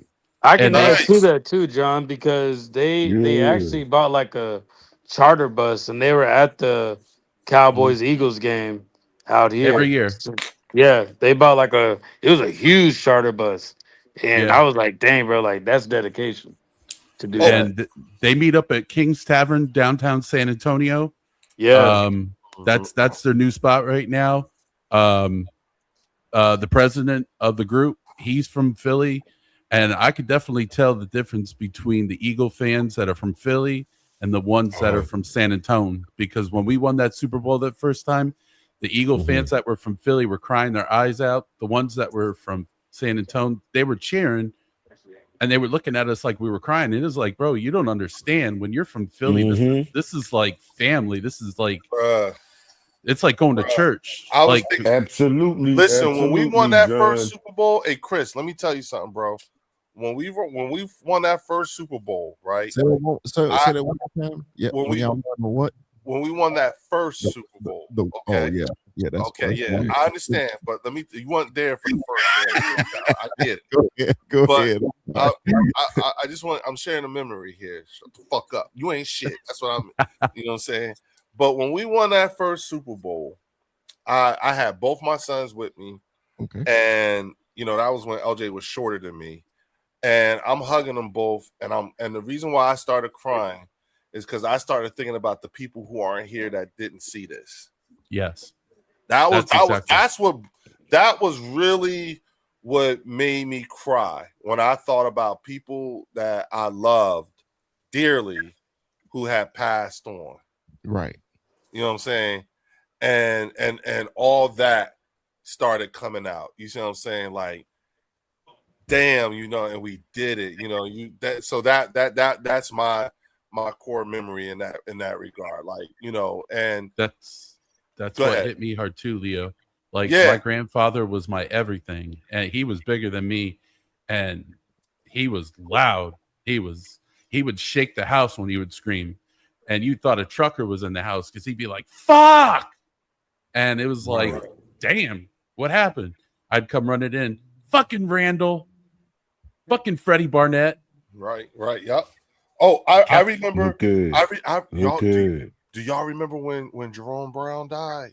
Oh my God. Do y'all remember that? I rep my Randall Cunningham with the JB. That's a Mitchell and Ness that I got. I was like, Eagle fans come up to me and they're like, "What's that patch for?" I'm like, "I know you. How old are you? 22. Okay, say less. Say less."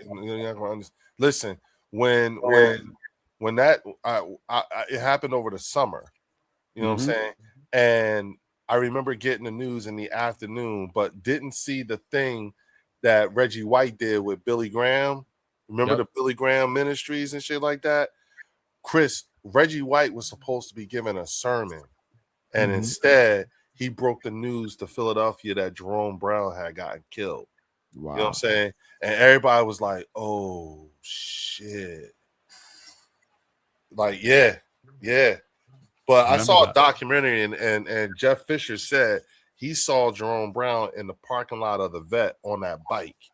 And he was like, man, he living dangerous. Well, man, the first I time thought he was in the vet. No. He died in a Corvette, but Jeff Fisher, who was an assistant coach at the time, saw him one day in the vet stadium, you know what I'm saying, going real fast on his motorcycle. And that's a big boy. Yeah, he thought, you know, man, he living dangerous. You know what I'm saying? Shout out to Sean Mills with the $10 super chat. He said, the first chip me and Pops embraced, same here. All my uncles did not see it though. We jump in a car, roll up for fast freezing. Day parade. I still got the daily news. My man. I do too. That was so cold that day. I flew out from San Antonio. I do too. Wow, it was so cold. And shit. I forgot I do got that. Oh, I gotta look for that, y'all. Okay. Good looking out, Sean. Good looking out. Thank you, bro. Thank you. And thank you for the super chat too, bro. You know what I'm saying? Yeah, hey, y'all. Real quick reminder. Parades must be nice.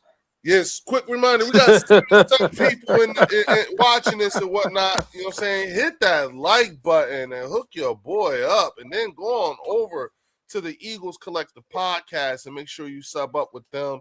Hit that like button. You know what I'm saying? Make sure you go tap on all the other links in the description. Their links are in the description. So sub them up. You know what I'm saying? And then again, hey Chris, put your channel link in the chat real quick so that everybody can go onto your channel too. You know what I'm saying? And then, but I kept cutting them off, and I know we said we was gonna stop doing that. So I'm gonna mute. Okay. No, I'm not. I ain't muting. I'm gonna just shut up. We just gonna be quiet while we we'll be quiet. While Warren go ahead and get into his analysis of the last 3 days of training camp and what he's seen, what his likes and dislikes are, if there are any. Go ahead, Warren. Yo, so no, but I really haven't been watching. Like, we only seen what we see on Twitter and social media when it comes to the plays. So my biggest thing has just been listening to the players. Me too. And just how they've been just taking everything that's going on. The first one was I watched Lane Johnson. Lane's bought in to this offense. The offensive line, he's liking the offensive line coach. The one thing that him and Mulata's been saying is it's making their job a lot easier. Oh, really? With the plays that are with the plays and the way they're running this offense, it's almost like they can probably get some more years out. You know how with cornerbacks, how they move them to safety when they want to keep them there. It's a little bit of that type of feel that I got from it. So as far as lineman wise, that's the vibe I've been getting. Saquon kind of just admitted to everybody, like I was talking about, how he was just doing a little bit too much in the backfield, and how he realized that he needs to go about it a lot different. So that was good. Jalen Hurts made his comment. What was it? 100% alignment, 0% entitlement. Yeah, zero entitlement. Like, whether it was a shot or not, I think it was appropriate. It's appropriate, and for what they're trying to do right now, bro. Like, we need people that are going to be involved. We need people that are going to be involved and be bought in. Right. And I see a lot of that, like the highlights they're showing with Darius Cooper catching, the Wicks catch, the Yeah, I saw Devontae that. Smith catch, like all those, like it's showing that he's spreading the ball out. Yeah, there's no pads. Yeah, it's 7-on-7. Nobody's scoring touchdowns. Like it's training camp. Like you don't look at stats in training camp, but you want to look at how fluid everything is flowing and if they're actually Mhm. learning from it. Uh, from what I got, it was a good week so far in camp. And I guess all they really trying to do is just stack those good days on top of good days. Right. The one thing we got upset about, and I even messaged y'all, was Gennard going on the PUP list. Right. Right. We don't know how bad it can be or Mhm. what's actually going on, but I'll tell y'all this. I did get a little bit of Bryce Huff flashbacks. I'm not gonna lie to y'all. I was Mm. like, Oh, all right, as you I should. hope, Yeah. I As you hope this should. isn't no Bryce Huff type situation, but I also looked at it as this is Nolan Smith's chance to actually step up. So definitely giving Nolan a chance to see what he could do. Um, Vic Fangio, bro. Vic Fangio is like, you can tell he's excited. Like when you watch, if you watch these interviews in camp, watch those and watch the ones Mhm. last year, and you see how the energy is different. Like the Yep. energy is Absolutely. just different, especially with how they're carrying themselves, how they're going about answering certain questions. Everybody seems a little bit more outgoing, and everybody just seems bought in. So And if Vic is motivated too, Warren, because of the CP shit. Like, oh, y'all thought, oh, that's what y'all think? Okay, watch this. I really, to be honest with you, I think Vic knows. Like Vic knows that, and I don't think. Remember, we're looking at it on social media and YouTube. We just listen to Cowboy fans talking too much about it. Like Vic knows who he is. Like Vic knows that, and Mhm. anybody that watches football knows like that's Vic's defense, not Christian Parker's. Yep. Um, Right. so Vic Fangio is. I think Vic Fangio loves it because when you really think about it, we got every position actually like solidified. When you really think about it, Even when you talk about the safety position, that's the nitpicking part. yeah, and they asked him, "Is Marcus Epps going to be starting as safety?" He said, we're yet to know who's going to be starting in that other safety position. So it can be Wisniewski, it Yep. can be Michael Carter, it can be Hell Coop. Like we really don't know who's going to be in that safety position, but we're going to definitely know whoever got it, they deserved and they earned it. And we'll know So by Right. if he say their names. yeah, That's what I'll and be looking for. Whose names is he saying? yeah, and Tariq Woolen's bought in. Like Yeah. Yeah. Vic has not said anything negative about Tariq Woolen. He hasn't said At anything negative all. yet. Now Mhm. we all know last year, like when they got Adoree Jackson, he said he didn't even know him. He said he had to Right. watch film just to know who he was. So he's not even saying that about Tariq Woolen. And Mhm. then he also said that Jomo, he said Howie needs to We move some getting money ready to around to pay keep him. a Jomo. Yep. Yeah. So Mhm. I Yep. don't know, fellas. I'm really liking the way this season's starting off. So we gonna see. Of course, we got speed bumps, but I'm liking the first week of camp so far. It's exciting.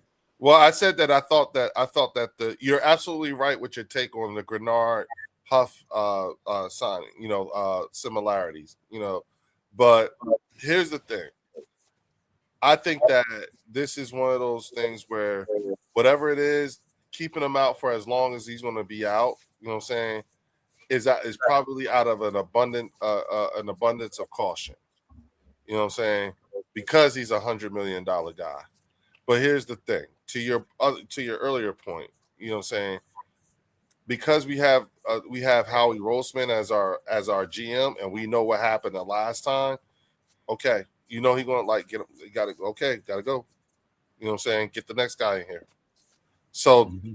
you know how he probably already got some guys targeted already, just in case this does become a Bryce Huff thing.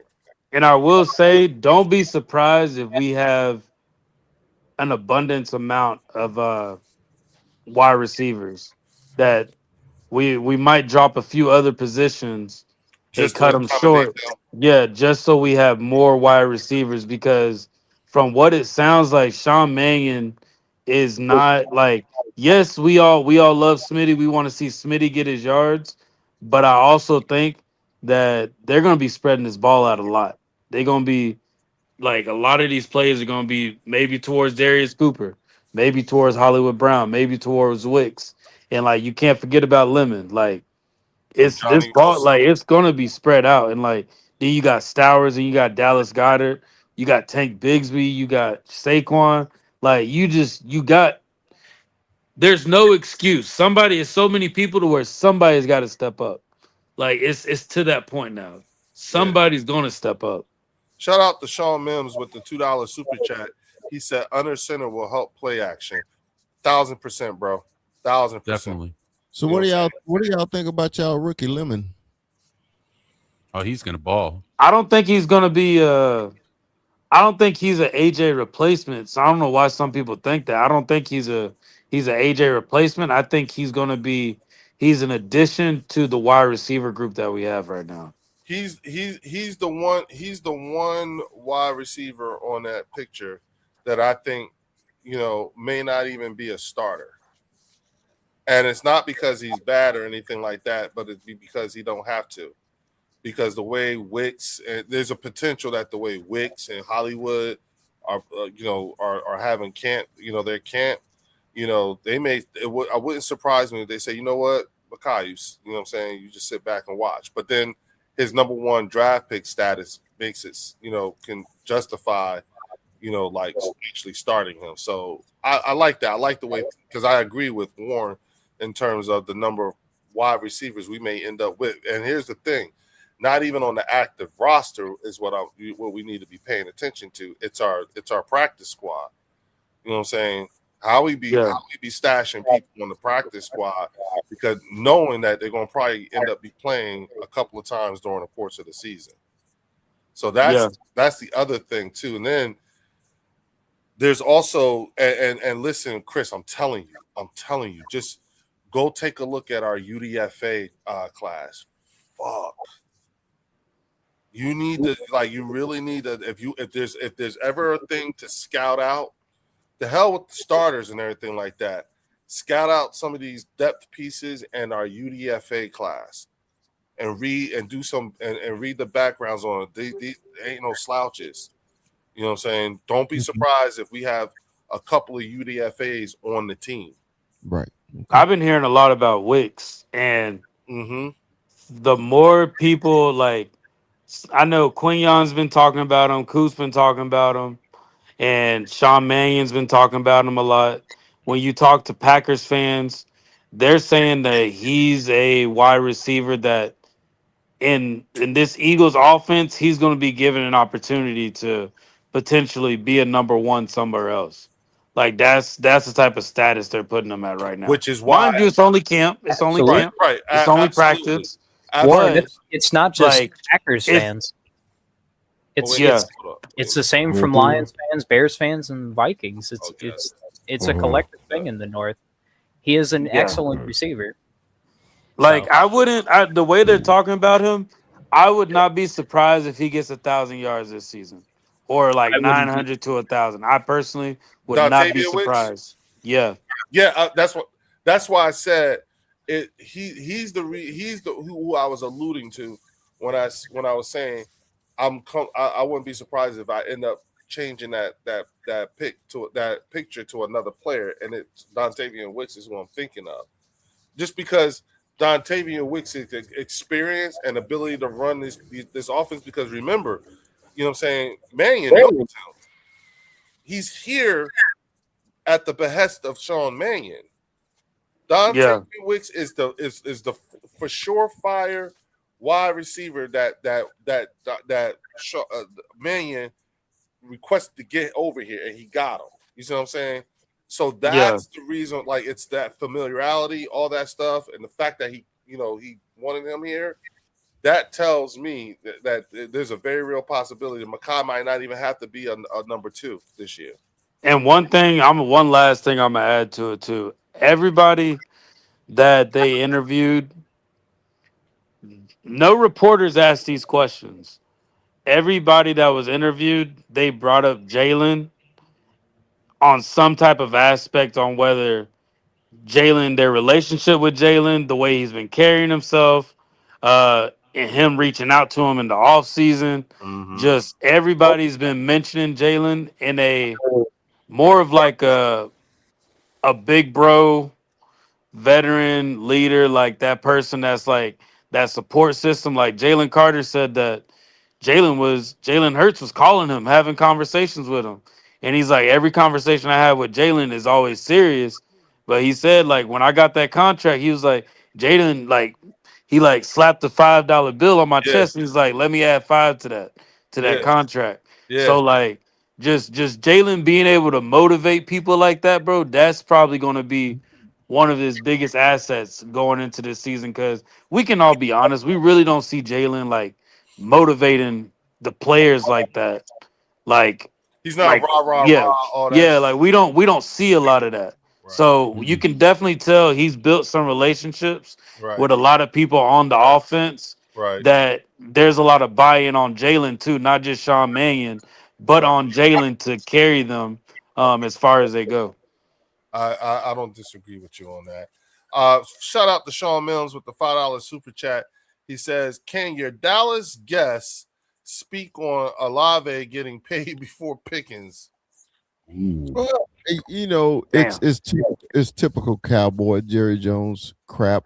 I thought he proved himself. I was a big Pickens fan before he even got to the Cowboys. One of my best friends, he's a diehard Steeler fan, and me living in Texas, you know, I had the little man cave with the 3 TVs. So we sit there, I watch Steeler game and Cowboy game. So I've seen Pickens his whole career. And I used to tell him, I said, man, give me George Pickens, I'll make him a superstar.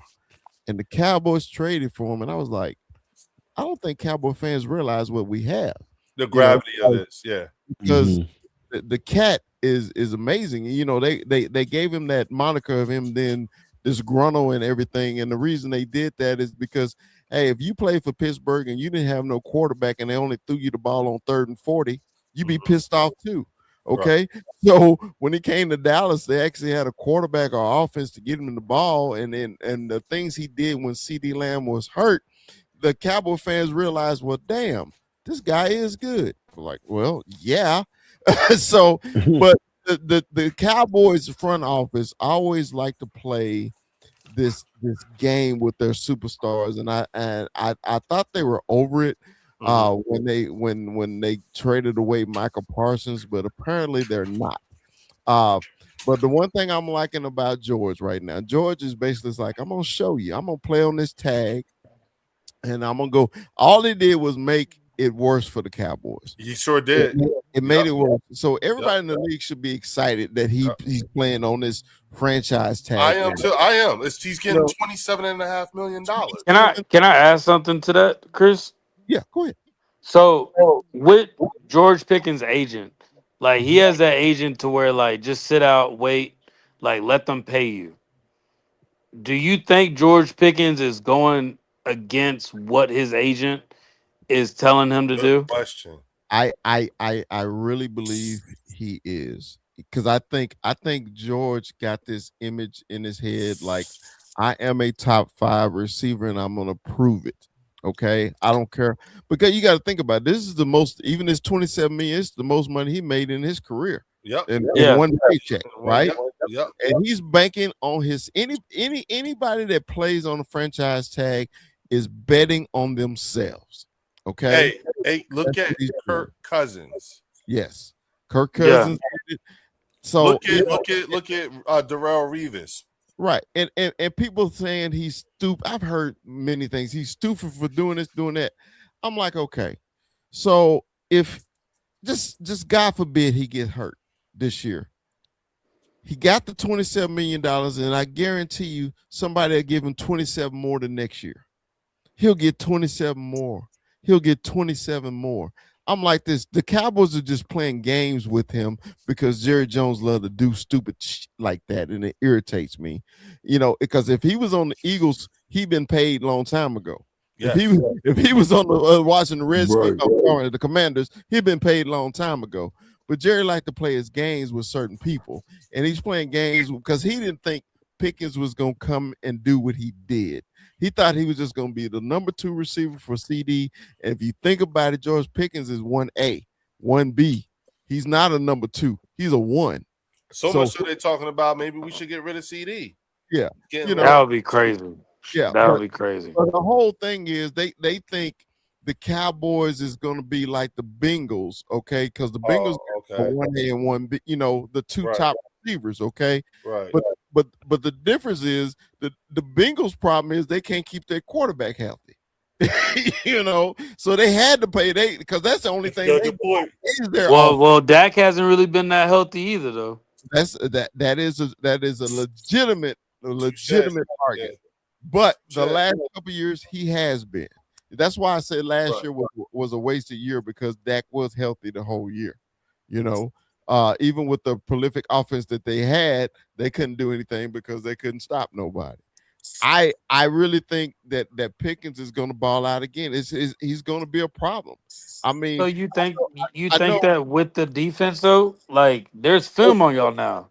Oh yeah, it's we had film. You had film on Pickens before he came to the Cowboys. It's just no, but I'm saying just with CeeDee Lamb on the other side, you gotta. I feel like we picked up Tariq Woolen because y'all picked up. I think so too, Warren. Thank you. I was about to say that. Well, you think about it, y'all played us twice last year, right? We let y'all get away with that first game. You know we should have won that game. We don't. That game was a bolo for both teams because the so in the second game, y'all should have won that one. So you know it was ifs on both games, right? It was ifs on both games. Right. If this would happen, if that would happen. So we won one, should have won the other one. That what you saying? Yes. What I'm saying is we should have won one. We should have won the first one. Y'all should have won the second one, but it was opposite. That's what I'm saying. Okay. I say if Quinyon Mitchell take that interception, y'all don't even get that last play off. Y'all don't even get a chance to see CeeDee Lamb drop both them passes. That's true. All Quinyon Mitchell got to do is pick that joint off by the sideline and game over. We could have actually sealed that game, but sometimes self-inflicted wounds allow other teams to look at it from a different perspective. And I respect that. But sometimes people take pieces out. Like, y'all wouldn't have won that game. That momentum was off too on that game. They paused it for an hour. They paused it for an hour. So many things happened for game one. It was excitement for everybody. The BS happened before the game even started when Jalen Carter gets kicked out the game. So that game, like, it's whatever with that one. Yeah, plus it's early in the season. Yeah, it's right after preseason. Yeah. So that's why I call it. That's why I really said it's crazy. A bolo. It's a bolo. You know what I'm saying? We both for both teams, we both boloed that game. Right. There was both games. Both games. To say it could have been flipped. Yeah, man, it's funny, you know, how I'm a Cowboy fan, and whenever we play the Commanders or the Giants, I'm like, yeah, it's Commanders or the Giants, right? But when I see that shitty, I mean, the Kelly, whatever y'all call say that shit. That's shitty green. We know how you feel. It's all good. I ain't gonna lie, Fells. Hey, Fells and Warren, I'm so there with him right now because it's just intel. So that's shit, so when y'all around each other, that's what y'all say. That's how y'all. That's how y'all talk about us. That shit eating green. We call it that booger green. When you see that booger green ass bullshit y'all wear, that shit look good with a ring on it though. Yeah, it does. Say that shit, Chris. But all I'm saying is, we Cowboy fans get up for that game.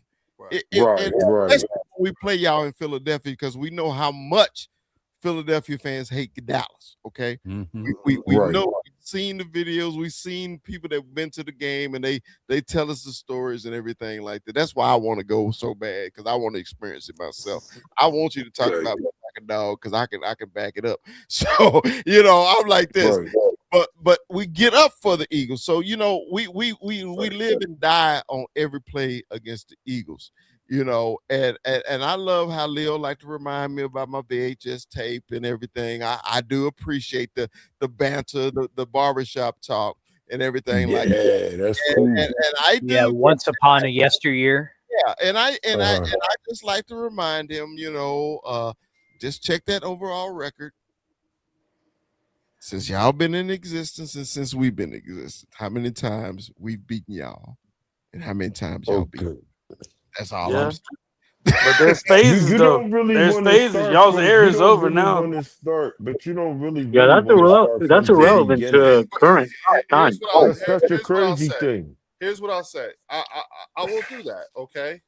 And I will do that while I am currently living in the time of the Eagles dynasty in which you are in. We are in our dynasty. No, you can say Kansas City dynasty. You can't say No. Kansas City dynasty is over. It's over. That's done. It was passed to us. We're We ended that.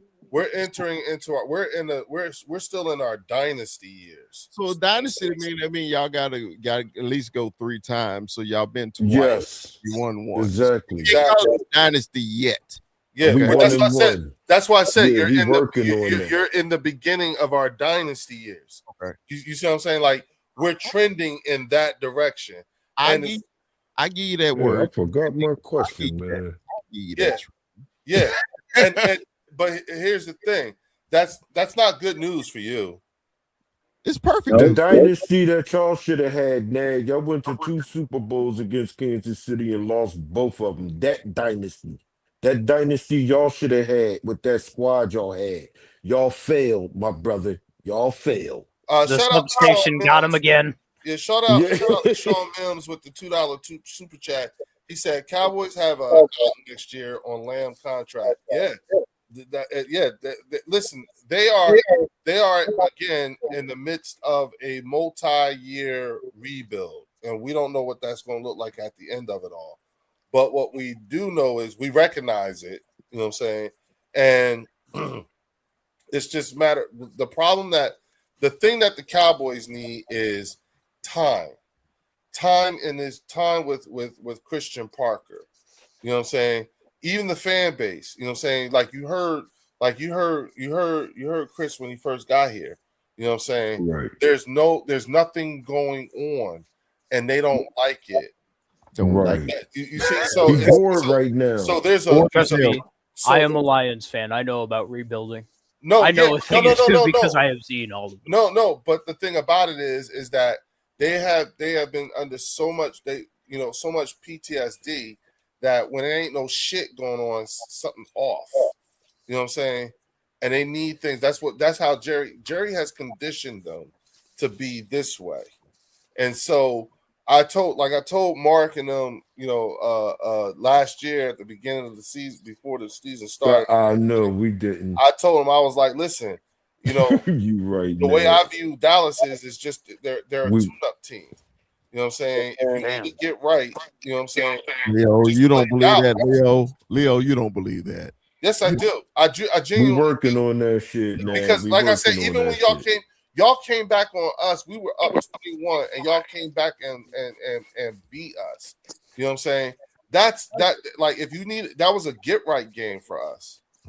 That was a get right, and get our mind right, because we, you know what I'm saying? Hey, y'all beat us. We turned the offense off at the second half. So it's more of an indictment on us than it is a compliment on you. You know what I'm saying? Because you got to understand this way of thinking and everything like that. You do realize that at its inceptions, it's from the late 1900s. You know what I'm saying? And that's why I said to you, you don't realize what it means to be a modern era winner. Yes, you have 5 rings, and that is 5 is way more than 2.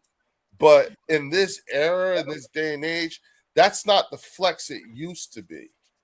You know what I'm saying? Well, you're going off of it's a flex. You're going off playoff success. You're not going off regular season success. So I understand. But that's the thing, yeah. We hadn't always been a terrible. No, listen, y'all got Dak. Hell no. Dak has a listen. That's why, for us, we don't pretend like we don't know who y'all are. Okay. Like we don't pretend that in the regular season, Dak is 52-8 and is 150 to 17 in the NFC East during the regular season. We don't pretend we don't know that. We know that. Yeah, you're right. Right. But what have you done with it? Not a The whole point is to make it to the playoffs. You know what I'm saying? Like I could tell you, I know what my I with the body of work that I have with our quarterback right now. You know what I'm saying? There's a conclusion that I can come to about him because I have plenty of film. You got a good return on interest. Right. When I look at the film on Dak in the playoffs, I already know what the film looked like in the regular season. He kicked our asses a bunch of times. You know what I'm saying? But when I'm making my assessment on this quarterback overall, and I look at him in the playoffs, that's a different story. See, Leo, that's the one thing that bothers me about people who look at the Cowboys losing those playoff games. They always say Dak lost the playoff games. I think Dak Prescott lost one, and that was the Niner game in San Francisco. Okay. Was that the first one or the second one? That was the second one. Okay. How many games? Let me ask you this: not that he's not what we think is a loss, right? Mm-hmm. But in how many of those playoff games would you consider Dak contributed to the loss, amongst other things like the rest of the team? It was only one, the Niner game in San Francisco. Okay. So he didn't contribute to the Green Bay loss? No, you got to think about it. When we lost to Green Bay at home, we were down 21. We were down 21. And it wasn't because of Dak Prescott. We were down 21. No. Listen, no, I didn't say because. Listen, I think you don't understand. I'm not saying because of him. Mm-hmm. I'm saying how many of those playoff games did he contribute? Did he contribute? Okay. Yes, that he contributed to the loss. Not that he was the sole reason why they lost. The but contributing, like all the other two players on the team. Yeah, I got it. The first time, it was the Niner game in San Francisco, because if you go back and you watch the game against the Green Bay, okay, the Green Bay game where Aaron Rodgers with this miraculous pass on the sideline, Dak Prescott threw for 400 yards, 3 touchdowns that game. Okay, the game that we lost at home against the Niners, Dak Prescott threw for over 300 yards, 2 touchdowns. Okay. Now against the Niners in San Francisco, he was awful. When I said god awful, he was awful. I have no excuse for his play in San Francisco. That's why I say I blame Dak Prescott for one of the losses, not all the playoff losses. And when people think of the Cowboys, they say, "Oh, Dak Prescott can't win." And I still, I still say this: it's still a team game. You got to blame other people too. But since he's the face of the franchise and he's the quarterback, all of a sudden losing in the playoffs is a quarterback stat instead of a team stat. So that's where I go back. Okay. Let me say this to you. In the Green Bay game, when y'all were 12-5, I think that year, y'all were supposed to, you know what I'm saying? At home. Did Dak throw a pick six? He did throw a pick six. So that's a contribution. But we were down 21 before he No, hold on. I get that. But I'm just saying. We were down 21. Look, being down 21 is no excuse for throwing a pick six. You came back, like you see how you came back from 21 just last year. True. You know what I'm saying? So all I'm saying is that regardless of what the score was, you know what I'm saying, that contributed to the end result. So he threw an interception in the Green Bay game that we lost at home too, but he made the comeback to the game, but our defense couldn't stop Aaron Rodgers. Yeah, I get that. Listen, I'm not looking for an explanation as to why you lost. We know you lost, but my point is, I don't think the pick six contributed to the loss. Because we were getting blown out regardless. I know, but he added, but he didn't help the blowout by adding more points, giving the other team more points. Well, when you're down 21, now you're pressing, right? I don't know. Yeah, you're pressing, but then you're giving the Green Bay Packers, they capitalizing off of the mistakes that Dak Prescott is making. Yeah. Look, at the end of the day, he threw for 403 yards. Mm-hmm. He got 2 interceptions, 3 touchdowns. At the end of the day, you would think that's a winning record or a winning stat with that. But with that, he contributed with those interceptions. We all know in the playoffs, the thing that you have to do differently is protect the ball. Yeah, you got to. He put the ball in harm's way multiple times, throwing it 400 yards. So I don't think he's the sole reason why, but he played a part in it. Right. He he definitely played a part in it. Okay, and I agree with you. And wouldn't you think that would fall back on our coaching from, because we actually had a running game. No. Listen, no. I won't say no. I won't say fall back. I would say and coaching. Okay. In addition to coaching, Coaching played a part too. In addition to McCarthy. Defense. In addition to that, you know what I'm saying? But Leo, everybody always focus on number 4 for the I understand loss. that, but that's that's what I'm trying to get everybody to understand. It wasn't just number 4.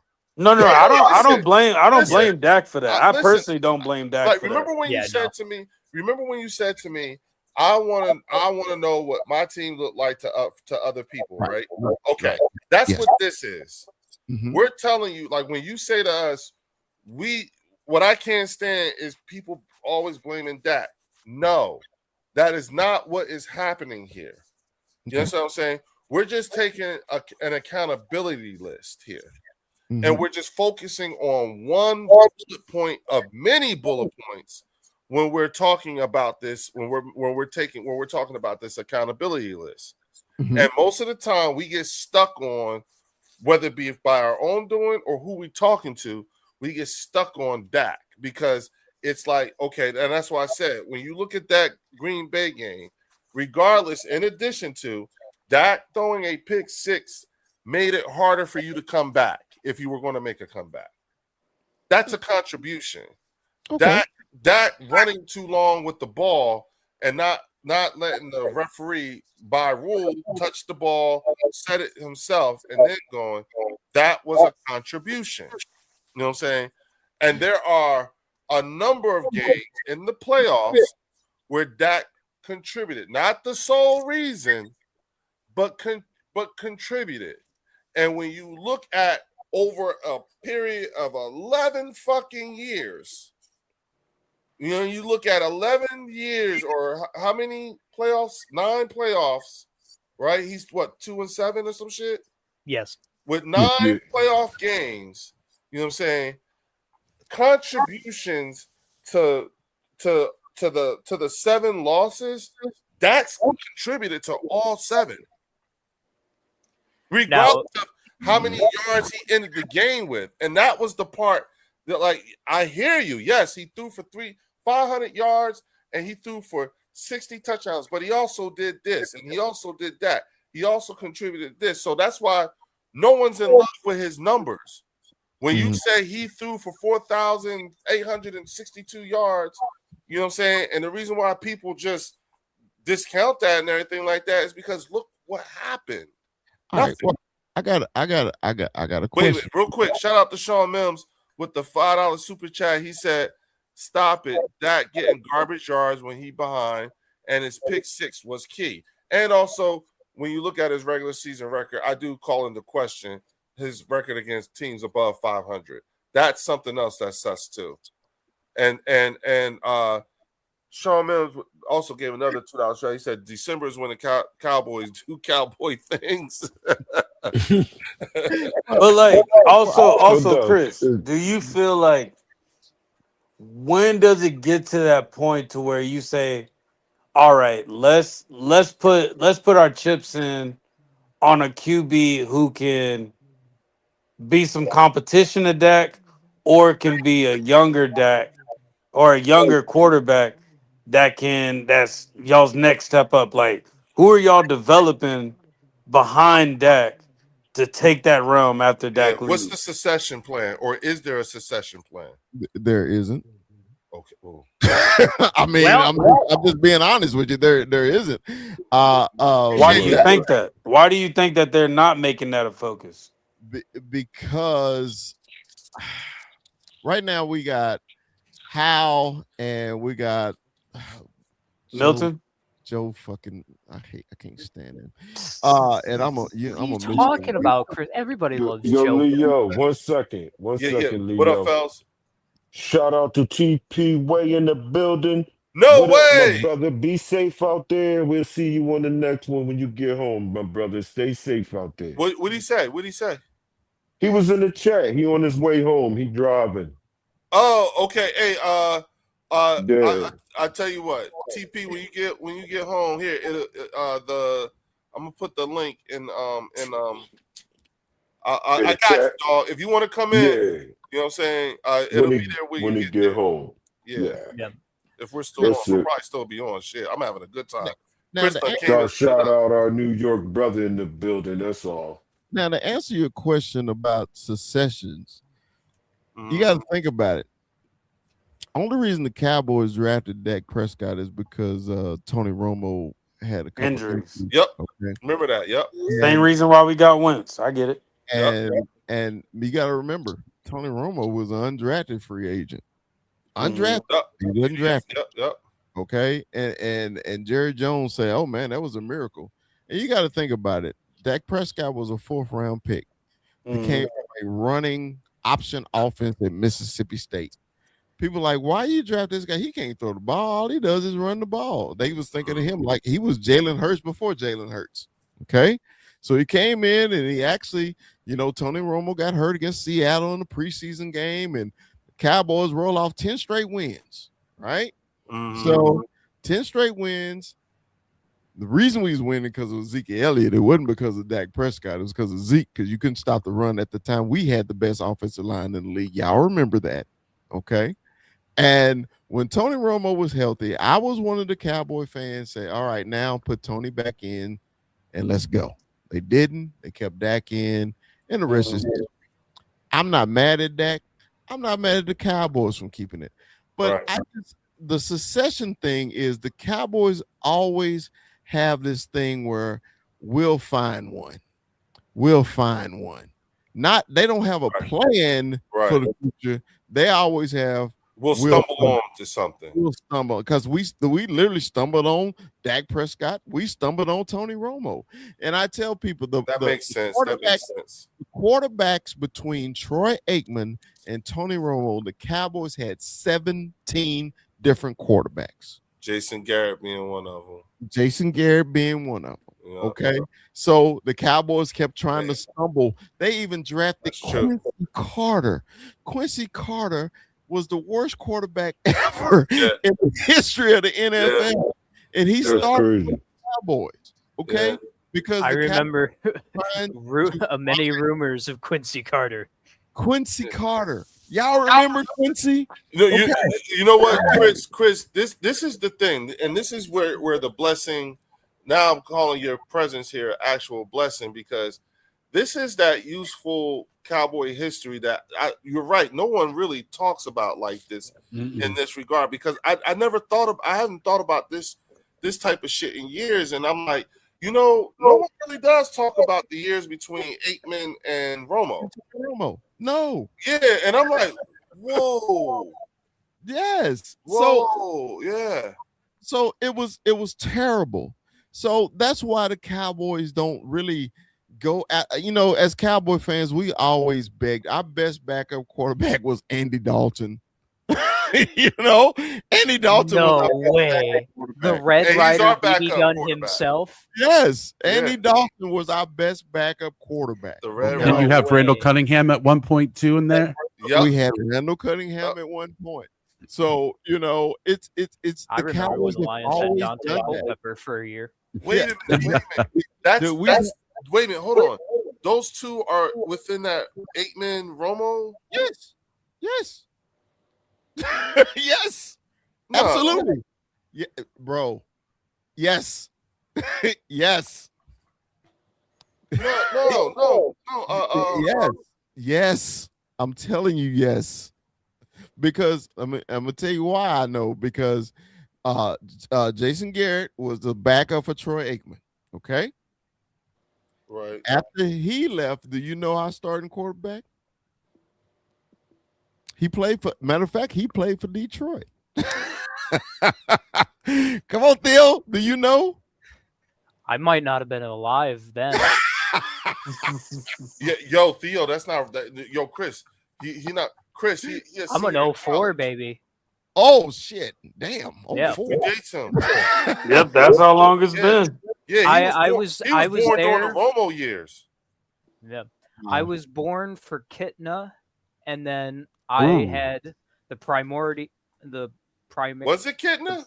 And it was. Yeah. Yeah, it was Kitna. It was Kidna. Kidna played That's for the Cowboys. answer. Shit. How about Harrington? Oh Harrington. God, Harrington. I remember hearing him. You mean Like, you mean Hutchinson? We had Hutchinson. He played it. We had so many. So Yep. it was. So could that be the reason for the drought? Well, that was a lot. That was a lot. You That's got part to of think about it. Because when the Cowboys won their Super Bowls, remember like the the salary playoffs. cap just started, right? Right. So the Cowboys, Jerry Jones said, "I'm gonna pay for it later." Remember, you signing Dion to that big money, Charles Haley to big money, getting these trades in, right? So at the time, the Cowboys was doing what your GM is doing now. You know, working the cap really well, getting everybody in, right? Right. Well, it came back to bite the Cowboys. Okay. So the Cowboys was years, like maybe 8 years in a row, where they couldn't pay anybody. Okay. Because they were so over the salary cap from the Dion, the Charles Haley's, the Larry Allen. That's why they say that it's going to come back on us all the time. Now I get why. That's why. Mhm. That's why the Cowboys for that time period, that 8 to 10 year time period, they suck so bad is because they were paying for the Super Bowls that they won. That's why the Rams. I'm not following the Rams. The Rams I are was all just in, about but to they'll pay ask for you. it eventually. Do you think They'll it's going to pay happen to LA? It's going to Yeah. happen to LA. Okay, it may happen to y'all eventually. It's going to happen to every. It happened to New England. It happened to Well, with us, the thing is the way that we have our cap is, and we got a taste of that with AJ Brown leaving. Mhm. When a player doesn't want to be there, and we gotta let them walk. Right. We still took that hit by letting them leave. We took that hit. Right. So that's going to set us back a little bit, but that's one player. But that's the only way ours can, what we're doing with our money can actually affect us is if a player's trying to leave. And we got to let them leave earlier than what their contract has them at. And being that we signed Jordan Davis last year and Jalen Carter this year, Yeah. the savings on signing them both canceled the dead cap hit for AJ this year. Leo, I want to give you some names from Troy Aikman to Tony Romo. Okay. Okay.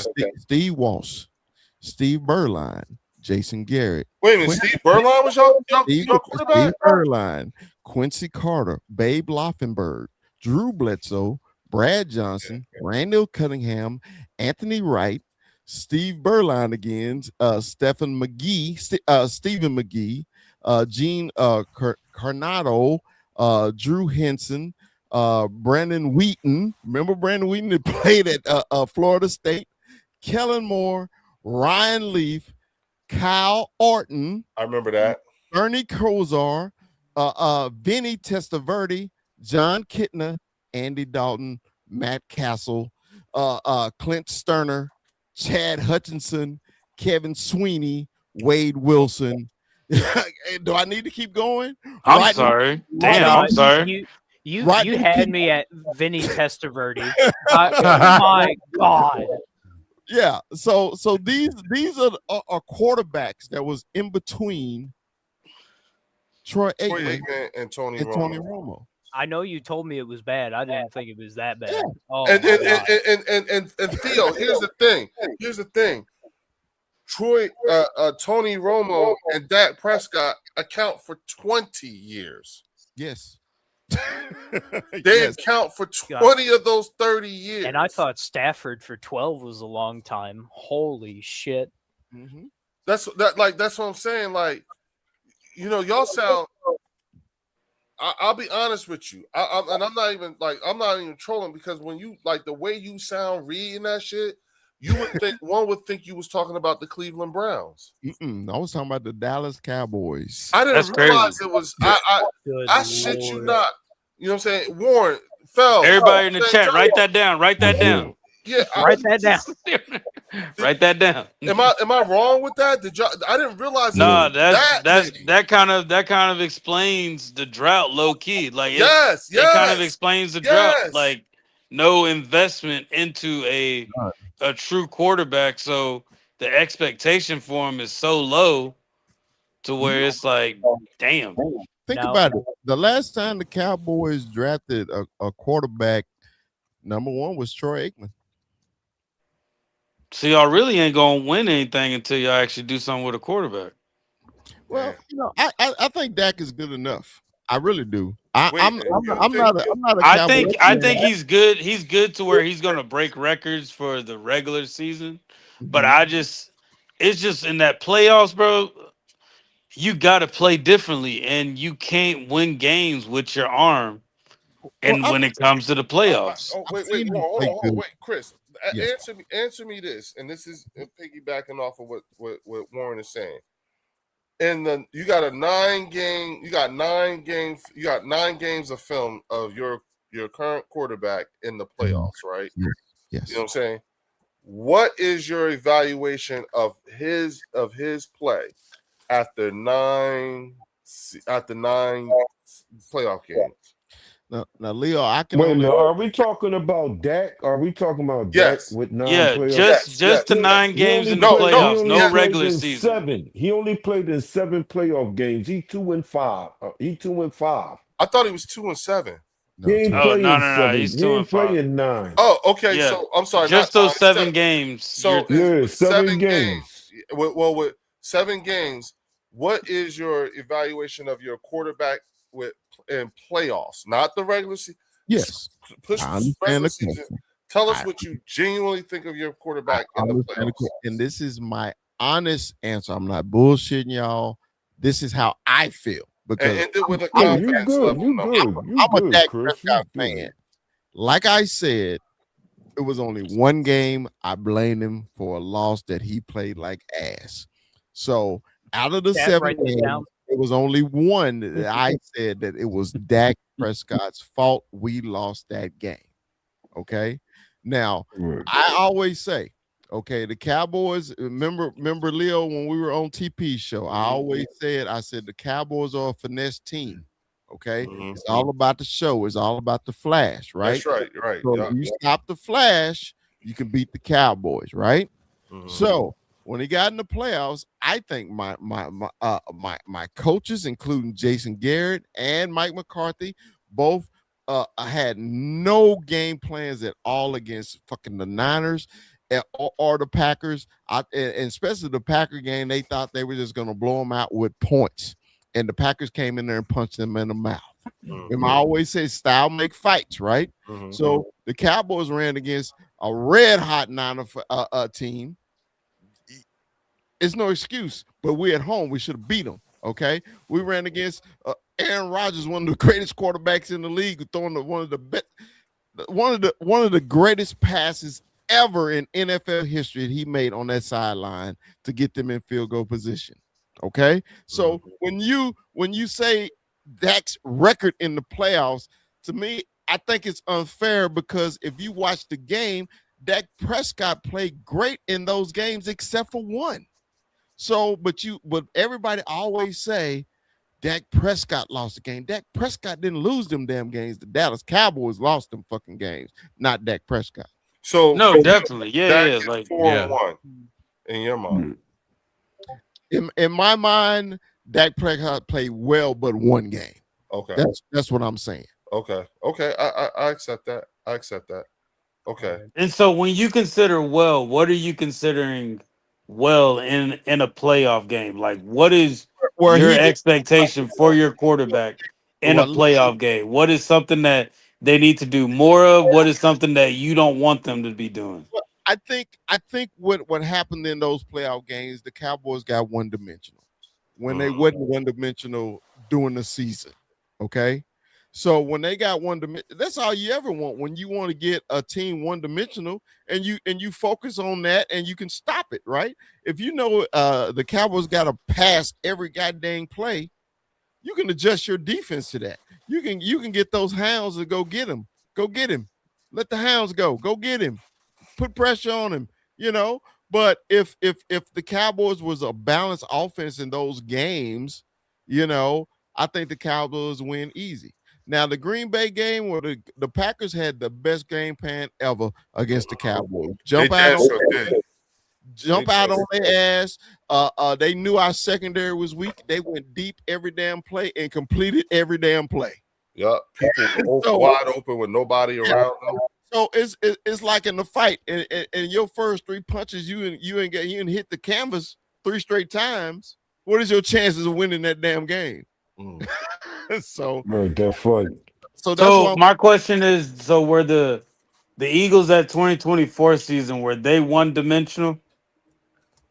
The 2024 season when y'all won the Super Bowl? Yeah, were we one dimensional? No. Okay, the Eagles is a running team, right? Yeah, y'all ran the throw, right? But then y'all had 2 dramatic receivers that can make plays, right? Mm-hmm. So you didn't need your quarterback to be spectacular, but your quarterback stepped up in the biggest games of the season. I can admit that because Jalen Hurts balled his ass off in that Super Bowl. I was shocked. I was like, man, he's making passes that I hadn't even seen him do in college or the whole time in the NFL. So you got to give him 1,000% credit of him winning that game because that whole playoff, y'all played consistent. Y'all played Eagle football. Y'all punched people in the mouth and y'all controlled the defense, right? So when you got to the Super Bowl, y'all did exactly the same damn thing. And when he needed to make the big throw, he made the big throw. It was simple. Yeah. So that's crazy to say that he never had a game in his entire run until you saw him play like that in the Super Bowl. You actually believe that? Jalen Hurts never had a game like that. No, he's talking about the big entire games. career. No, he's talking about the big he games. said he ain't see him have a game like that start in the regular season. college, Yeah. Oh, okay. Yeah, you're right. All. You're right. I'm saying you seriously seen Jalen Hurts never have a game like that in his entire career except for that Super Bowl. Except for that Super Bowl, yes. That's the wow. That's crazy. That's crazy. That's where y'all mess up at. Okay. Yeah, that's crazy. Yeah, that's so he only had one good game in your opinion, Chris. But you got to remember this too. In your opinion, right? I'm not watching every Eagle game like right. That's why that's why we're figuring it out. Yeah, you good. That's obvious. That's obvious. Okay, y'all don't watch us as closely as we watch y'all. Okay. Right. I wouldn't say all that, but well, we'll put it like this. I would because that's why because it's the reason why they're not educated. Well, I put it like this: if the Eagles game on or Dunbar High School is on, I'm going to see the Dunbar game. Right. Yeah. Because I can that's kind of how the Cowboys culture is out here anyway. So right. That's losing culture mentality. So we get it. You know what I'm saying? We get we're understanding the elements that went into this long 30-year drought and what its effect is on the fan base. You know, because you don't hear what we hear. Right. You know what I'm saying? Right. And so, we're learning. We're like, oh, this, everything you're saying makes a lot of sense in terms of the things that we have had to deal with. Shout out to Sean Mills with the $2 super chat. He said down 21 because Dak is 3 and out.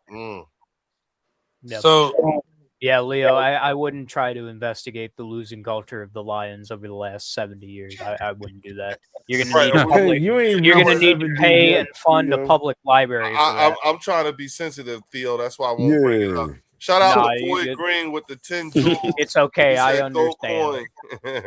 Thank you, bro.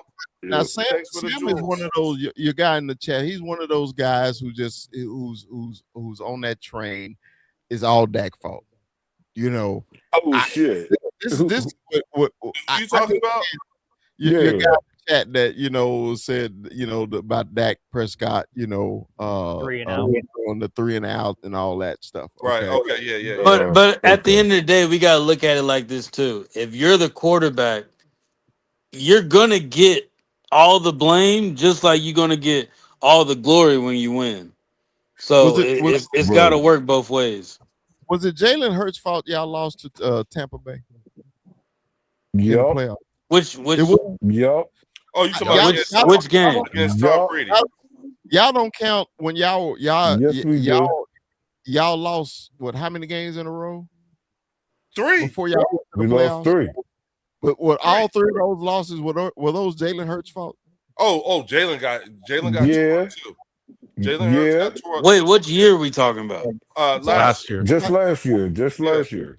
Oh, okay, because you said Yeah. Tampa Bay. That's why. Yeah, I was. Or you meant the almost- 49ers. Yeah, Jalen was getting it too. We went off Yeah. on him. No, Jalen. I He's think not- I think a lot of it was on Jalen because Jalen wasn't trusting our OC. Yeah, So when you changing up the play, like you making a mistake already. Like there's a lot of plays that Jalen made. There's a lot of stuff Saquon did. There's a lot of things that AJ Right. did. Shit. But Like it just Right. wasn't Jalen though, right? That's what I'm. That's the point. hell I'm no. making. No, Okay. that's why I said like No, I no, agree. Like we I don't think you can blame it all on Dak, but we got to also remember a casual fan is going to only name off the person that they They see know. all the time. Yeah, right. So like we got to be realistic about that. that's true. So we understand. Right. But my point we is that the fact that we all understand that it's a team sport. Yes. So it's the team lost. It's the team win. Mhm. But like Warren just said, the quarterback gets the credit for winning and they get the blame for losing. And we know it's not all the quarterback fault. We never say it's always Dak's fault. We never say it's Dak's fault for everything. We just say he plays a part in some of y'all losses. Yeah. Okay. Y'all like I can just say don't I can that say he Jalen plays played a part in some of y'all losses. that Super Bowl loss. Jalen played We a could part in it. definitely say some of this shit Jalen is fumbled the Jalen's ball when he fault. shouldn't have Like we fumbled. could definitely What? say that, like, and we definitely do. I And think and you Blame want his to know ass for what? some of this shit. And you want to know what? Even Jalen knows that. Yeah. Jalen knows that so much to where he said, "I'm gonna get back and I'm gonna win." I So think both the Super Bowl appearances, Jalen Hurts was the best quarterback on the field. So did Patrick Mahomes and Chris Jones. They thought that too.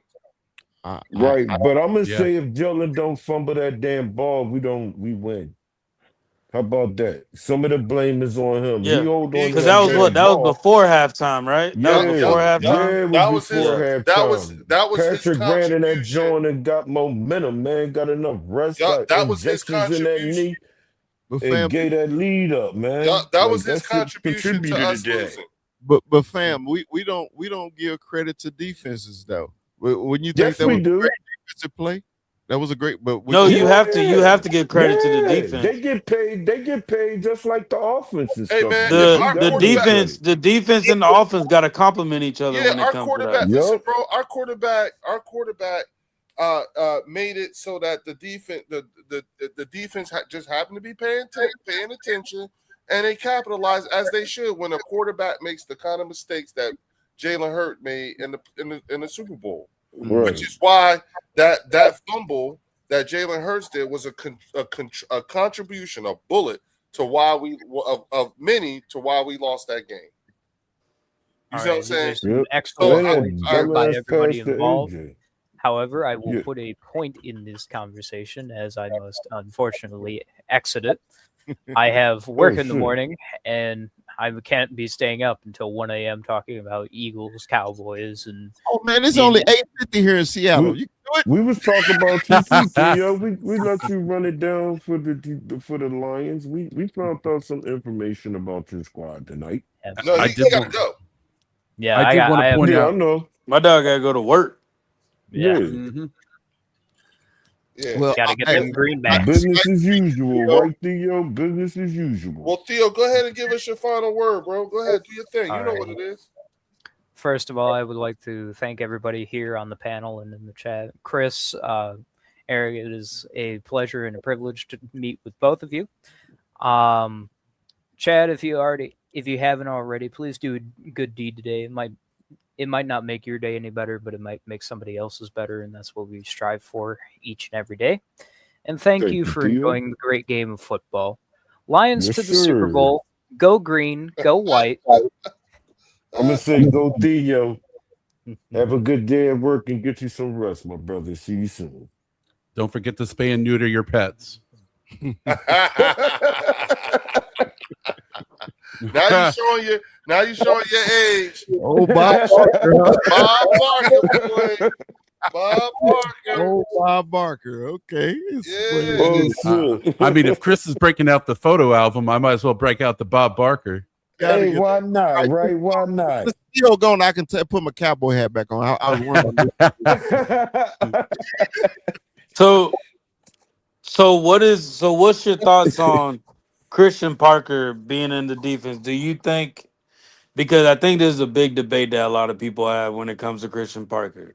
He worked with Patrick Surtain, he worked with Quinyon, he worked with Coop, he worked with those individuals that are talented. Do you feel like in y'all secondary, other than Caleb Downs, because I think Caleb Downs is going to be, he's going to end up being probably one of the best safeties in the league, like down the line. Like I can put shout out to y'all for that. But with the expectation that Christian Parker is going to make y'all's cornerbacks better, do you see that? Because on our end as Eagle fans, Keely Ringo, we picked up Keely Ringo. He was supposed to be our cornerback 1. He was supposed to be our CB 1. Soon as Darius Slay left, he was supposed to be the next guy up. Christian Parker was there to help develop him, and they saw that they couldn't do anything with Ringo, so then they picked up Quinyon.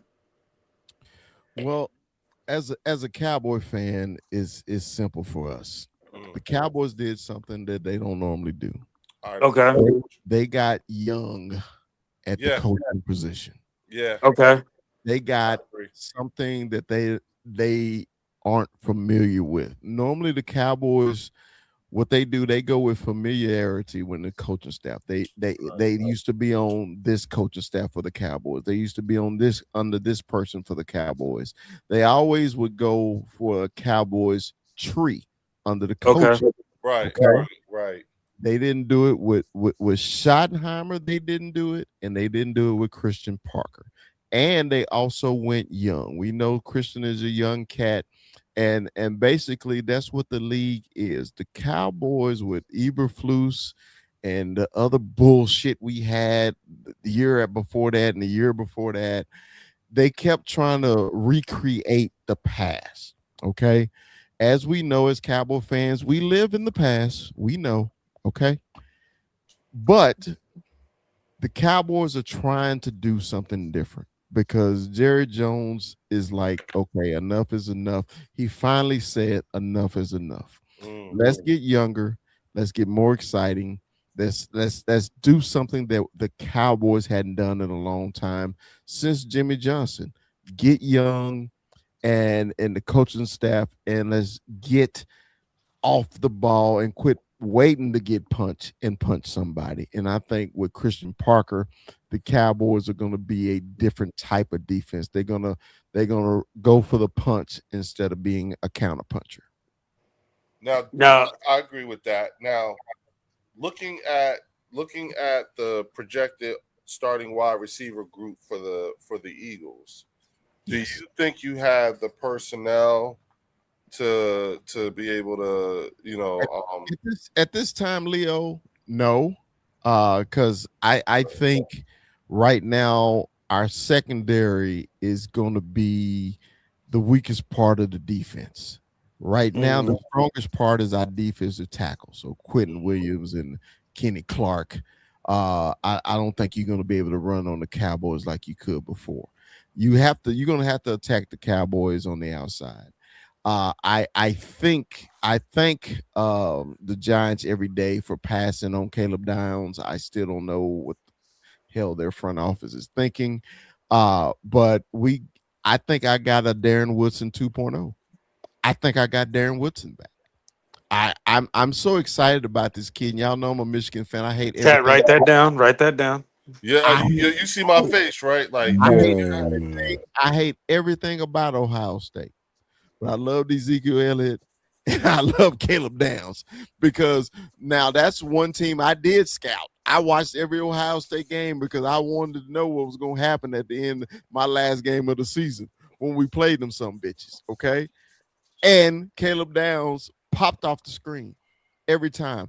I like everything he does, man. The kid is serious. He's so serious about football. And that's all Oh we my want. God, I wish D'Angelo was here right now. Oh my God. Serious about football. And the young kid was serious from day one, from the press conference in Dallas. Man, he wasn't hyped about no star. Everybody was asking, man, you playing for one of the most famous franchises in it? He's like, man, I'm here to play football. And so you like that? Yeah, you like that mentality. Ever since he Okay. said that, hey man, winner for me. That's all I want, man. I want you to come and play ball.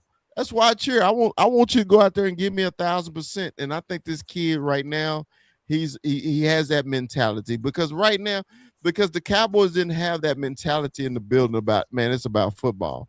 Cowboys is a flash franchise, man. How many tickets we can sell, how much merch we can sell. We can sell out the biggest stadium in the country. Hey, man, we're always on national TV. That's all Jerry Jones think about.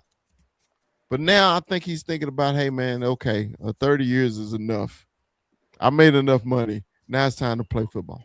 Are you sure this isn't probably just all part of his plan, though? Who's Jerry's playing? Yeah, stay quiet because you know the ticket's gonna come in. Oh, well, put it like this, man. The Cowboys can be 0-100. They're going to sell the stadium out just because, Yeah. hey, if y'all hadn't been to AT&T in Arlington, even when the Eagle game is, I was actually there when we lost, so yeah. So you know, it's always packed. Okay, it just you gonna see It will stay packed. Yeah, it's always gonna stay packed. Always gonna stay packed. So he ain't got to worry about tickets. That ain't the problem. The problem is he had to get out of that mentality, man, of living in the past with his coaching staff and always trying to recreate the past instead of just looking toward the future. And I think he's there now. So I'm looking at y'all's defense, and this is one thing that I'm gonna be paying attention to. Okay. Who are y'all developing that we do not know about? And who's behind? And that's one big thing about the coaching staff that you said that you have. You got a young coaching staff. They're all like ex-college coaches, right? Majority of them. Yeah. Like I like y'all's linebacker coach. He was a linebacker coach for the Georgia Bulldogs. So that was a good move there. So I'm looking at, are y'all there to develop people or y'all there to like, because when I hear Cowboys fans, they're more saying they want the big names. They want the big names. They want the finished product already. Us as Eagle fans, we're patient enough to wait for that product to develop and get there. And we know once their time comes, we know we expecting from them. Are you on the pace to where you want the big name, or are you looking for development to where whatever y'all do, y'all gonna be successful for a while? Because I feel like that's one big separation between the Eagles and the Cowboys. We're truly developing players that we have. Like, I'll just use an example with defensive tackles. Javon Hargrave. After Javon Hargrave, we had Milton Williams. But we knew about Milton Williams beforehand. Then Milton Williams leaves. We had a Jomo. We been knew about a Jomo. Right now, we got Ty Robinson. We got Umar Bernard right now. So these are all people that we know they're not going to get their playtime right now. But in the 2028, 2029 season, these are going to be big names that people are going to be talking about. Same thing with our linebackers. We got Jahad Campbell. We know about that. But then we got Jeremiah Trotter Jr. We got Smile Munden. Like, we got all these people that we are developing behind the scenes. Do you see the Cowboys doing that? Yeah, Jalen Hunt. Do you see the Cowboys doing that with their coaching staff? Or do you see them as they still just need that big name to come in to just take them over that hump? It's hard to answer the question, and the reason why is because in the skill position, the Cowboys want right now impact. Okay. Right. Like wide receivers, running backs, tight ends. That's what they want. Their development is always the offensive line. The Cowboys have 1, 2, 3, 4 number one picks on the offensive line. They got 4 of them. No, I'm sorry, 3. 3 number one picks: Tyler Guyton, Tyler Smith, Tyler Booker. Okay. BB was a second round pick, and Terrence Steele was undrafted free agent. Okay. The Cowboys will invest in offensive linemen. Okay. They will. The matter of fact, that's the biggest thing going into training camp right now is Tyler Guyton, our left tackle. Is he going to progress like we thought he would as a number one pick out of Oklahoma? So far, he hasn't played well. Okay, he's been healthy scratches in games and stuff like that, which is unusual for a Cowboy offensive lineman, especially a first-round pick. So with him and Nate Thomas, they're going to probably be battling for that starting position on offensive line. And that's another place that the Cowboys got a hole or weaknesses at their tackle position. They're strong up the middle, but they're weak on the outside. So developing offensive linemen, yes.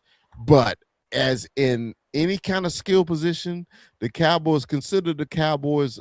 If you were in college, you go get the JUCO player because you know he's already been broke in. You know what you're going to get.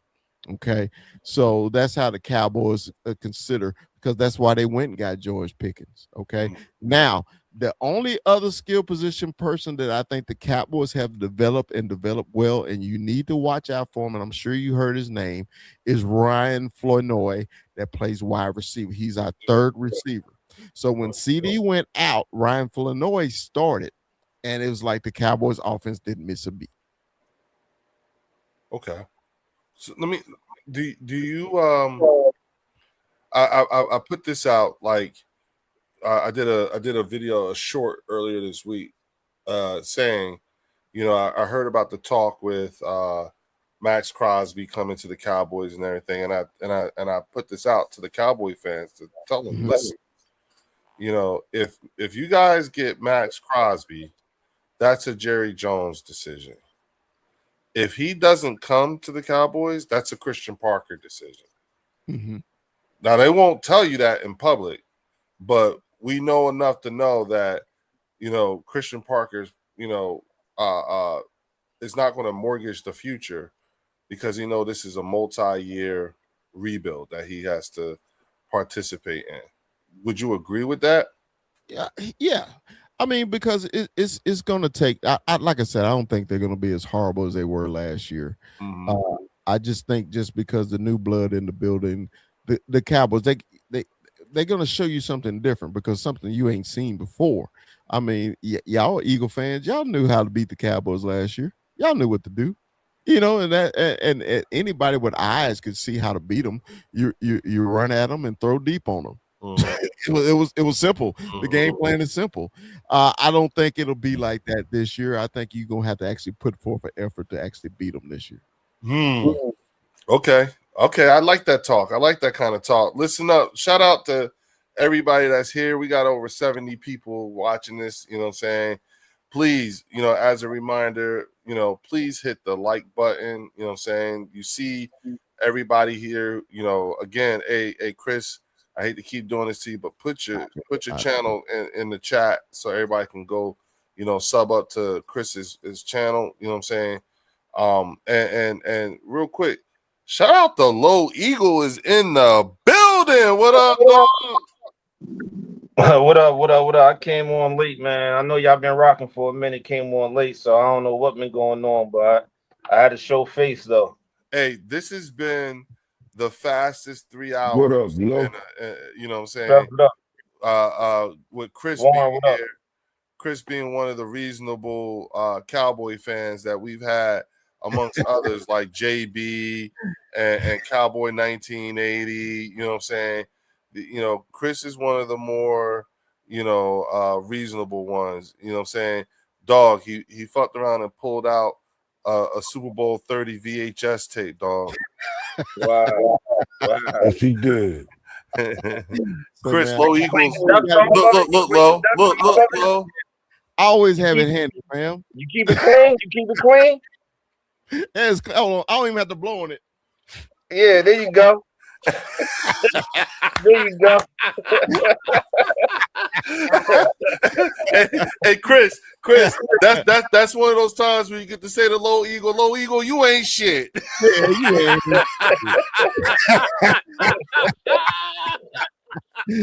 He said he didn't blow on it. Hey, man. Hey, Chris, let me ask you a question real quick, Chris, Go ahead, fam. about the Cowboys on the defensive side, right? Mhm. Like, I know y'all putting a lot of stock into y'all draft pick, Caleb Downs, right? Yeah. Yeah. I don't hear nobody talking about no other defensive players on that side seriously. And I know you guys got Christian Parker coming over there. Like who he has to really work with that you could say that's going to be step up players this year that going besides Caleb Downs, like who's really over there I'm glad. that's really going to be, cooking in the kitchen. Right. I'm glad you said it, man. We got a full year of Quentin Williams. Y'all forget we traded for him from the Jets. Remember, hey, when he was with the Jets, only person you worried about blocking was who? Quentin Williams. Yeah. So we got Quentin Williams. I'm really excited about. We should have a full year healthy with Demarion Overshown. He had 2 knee injuries, man. Wait a minute. What's his name again? Demarion No, Overshown. the other guy you're talking Quentin about. Williams. Quentin Williams. What's his name again? Quentin. Okay, there's Williams. no T in his name, bro. Quentin. There's no T in his name. Oh, shit. Quinnen. You know I'm from the damn South, player. He said that shit from the beginning too, Leo. Not mine. Did I not say it? Did I not? And then I had to get him. Look, hey, Chris, I just tried the high side at your expense. Yeah. I thought I was doing something wrong. I'm like, damn, I know. You weren't doing something wrong. You were saying his name wrong. Look at Leo. Don't start that shit. All right, player. hey, man. Hey, in the South, man, it's funny. Hey, when brothers start calling you player, they getting serious. Look at player. Yeah, hey, look at especially when chicks say it. Especially when women say it from the South. Look here, player. Yeah, About to get serious. Oh, hey, yeah. If y'all ever come to the South, y'all hear that? It's getting a little. Hey, look at player. Yeah. Hey, it's not even look here. It look here. It's look at here. It's like one word. Look at here. Right. Look at here. It's one whole word. Look at here, player. You know what, man? I'm really hoping. I am genuinely hoping that my travels bring me to Seattle. I'm gonna look you up, dog. We gotta hang out. Don't y'all play the Hawks this year? No. Well, yeah, we do, but y'all come here. Oh, the Hawks go. Oh, yeah, the Hawks. Yeah. Hey, my wife worked for the airlines. I can move around.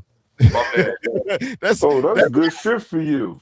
Hey, that's how I ended up in Seattle, man. Hey, man, let me tell you my quick travels. I'm born and raised in Texas.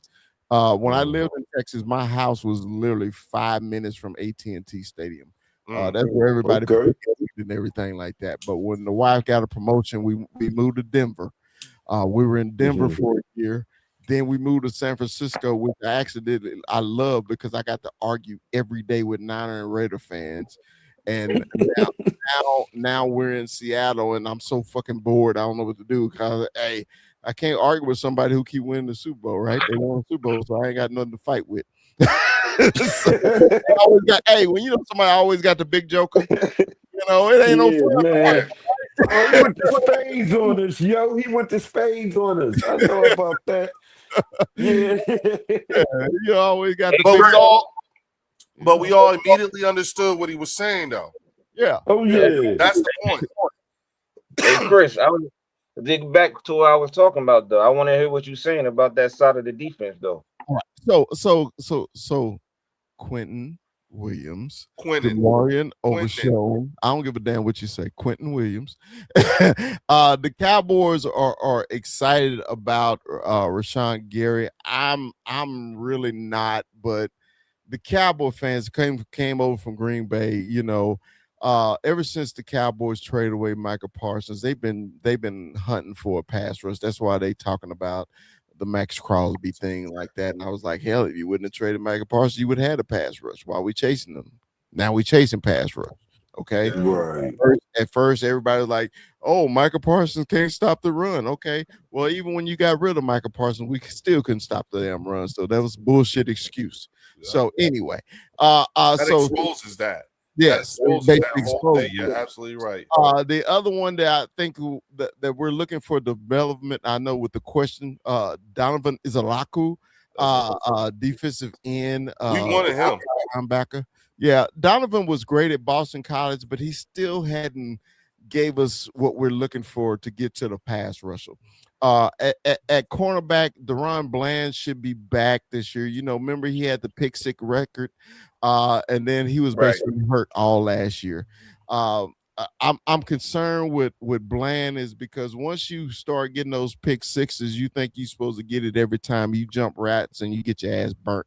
So he's y'all Jalen Mills. Yeah, so I'm concerned at my cornerback position. I'm really excited about my safeties right now. Not just because of Caleb Downs. We got the kid PJ Locke from Denver. We got Moore from Arizona. So it's some players, man, that I'm excited to see. Jayshawn Barham, the kid from Michigan, the rush edge. I'm excited. And our second number one pick is Malachi Lawrence. We're looking for him to be another Tank Lawrence. More of the run stopping every once in a while, give me a sack defensive end. Okay. So basically on the defense, y'all just got guys besides the first round pick that Christian Parker got to work with.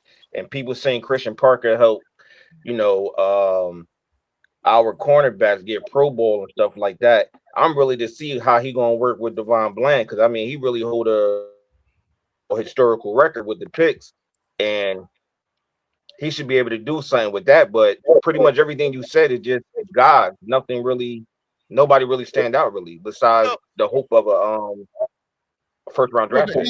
Well, the answer is the Cowboys did have a lot of starters hurt last year on defense, so it was a bunch of band-aids out there. So some of the people that I named were hurt last year, excuse me, and they're coming back. Just like Overshown was hurt last year, Bland was hurt last year. Hold on, Chris, real quick. Warren, you want me to get rid of the other one?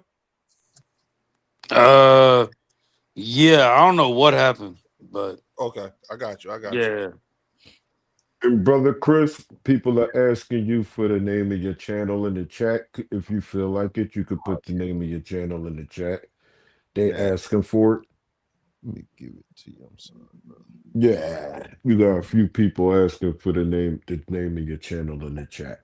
Yeah, so it's the Cowboy Up Podcast. There you go. And also on TikTok, you can just find me at Dallas Cowboy Chris on TikTok. So okay, good. Well, yeah, man, y'all just don't understand, man. Y'all every time, man, I love talking to y'all, fam. First of all, this is my first time on the show. I'm having so much fun. I love talking to people. Bro, you're welcome here anytime, man. Come back. Come back. I love it. I love talking football, man. I don't care if it's my team, y'all team. I love football. So and just listen to y'all, man. Y'all passion, not only for your birds, about football. I appreciate it.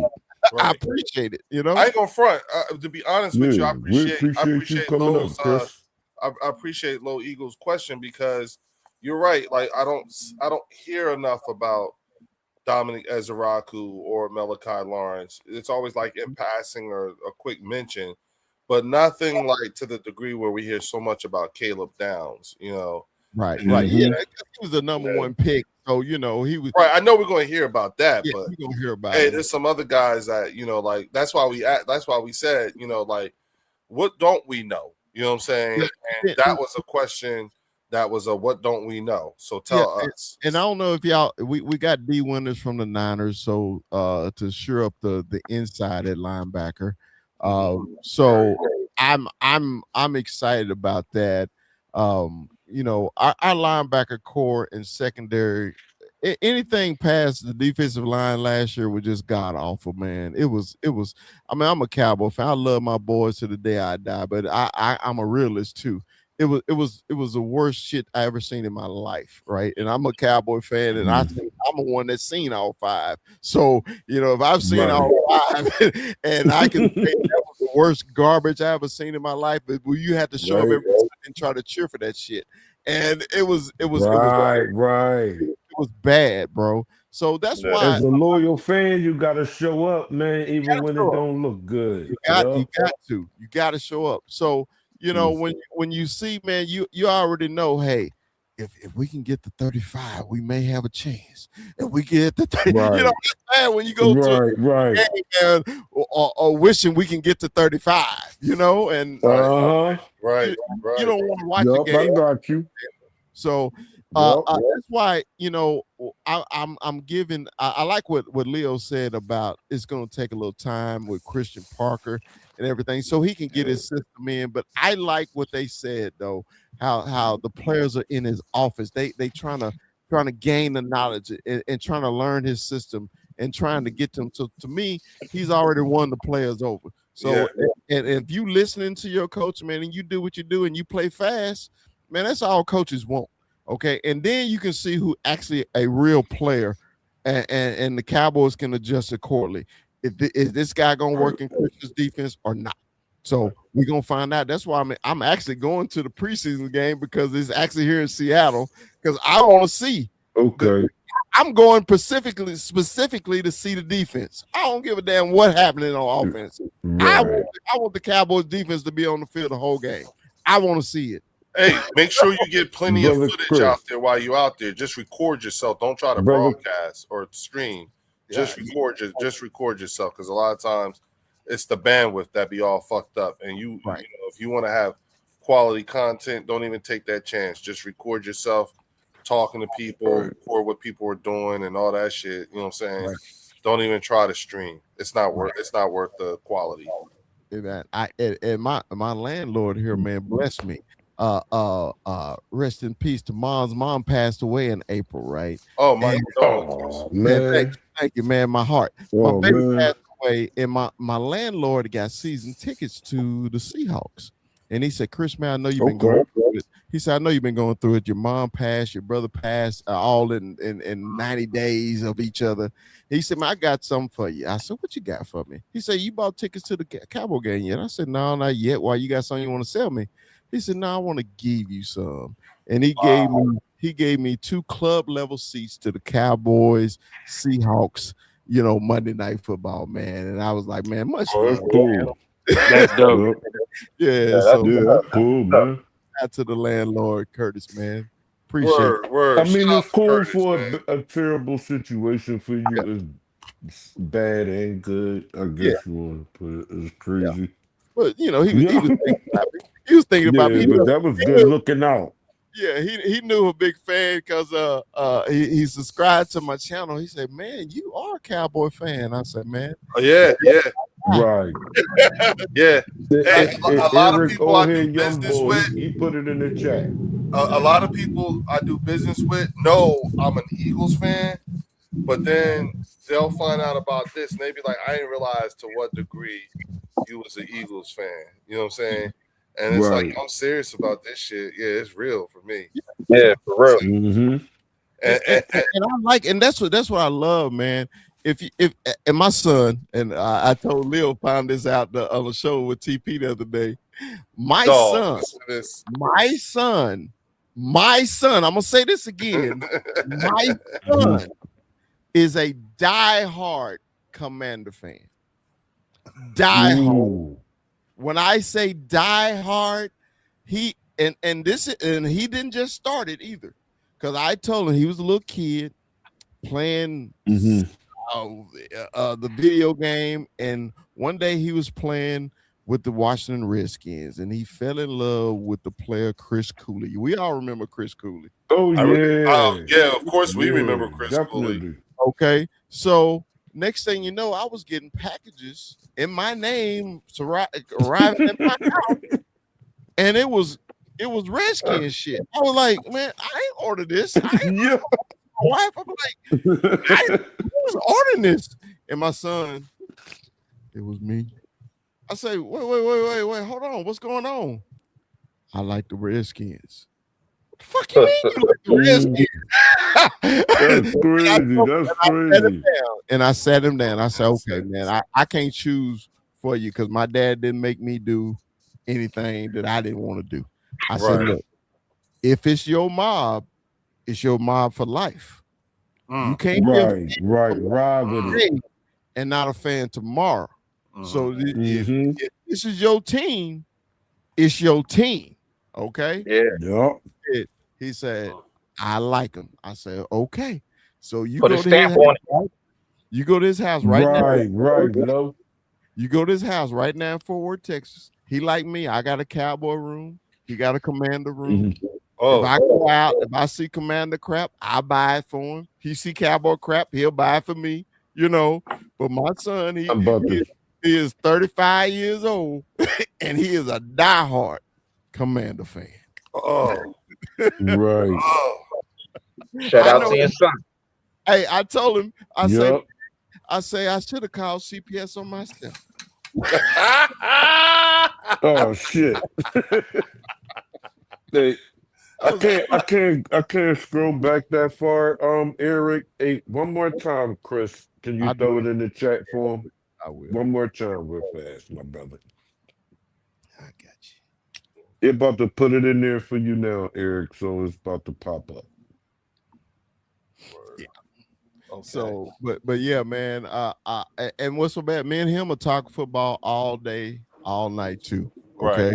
And I just love that he loved ball. So I don't really care who he cheer for. Matter of fact, my greatest Cowboy tickets was because of my son. His buddy worked for a rich guy in Dallas, and he had sweet tickets, right?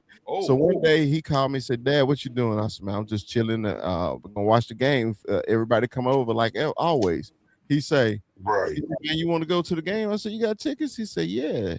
I said, "Yeah, I'll go." So I told everybody at the crib, I said, "Man, I'm gonna go to the game with my son." They're like, "Cool." Get to the game.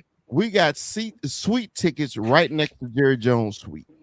Oh shit! Are you serious? Son, that's the Commander fan. His buddy had the sweet tickets, and he said, "Man, your pops want to go?" He's like, "Yeah," and he took me. The greatest seats I ever had, right next to Jerry Jones.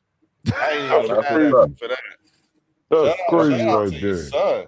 Yeah, Shout out that's to your deep, son. man. Yes, Even though indeed. even though it's the Cowboys, I gotta give you like that was a good one, son. Yep. Listen, even though they the Cowboys and the Commanders, I appreciate your story. Right. Yeah. Your son was looking out real nice for that one. Yes, he did. Yes, he did. Yeah, John. And it ain't nothing like a father-son game.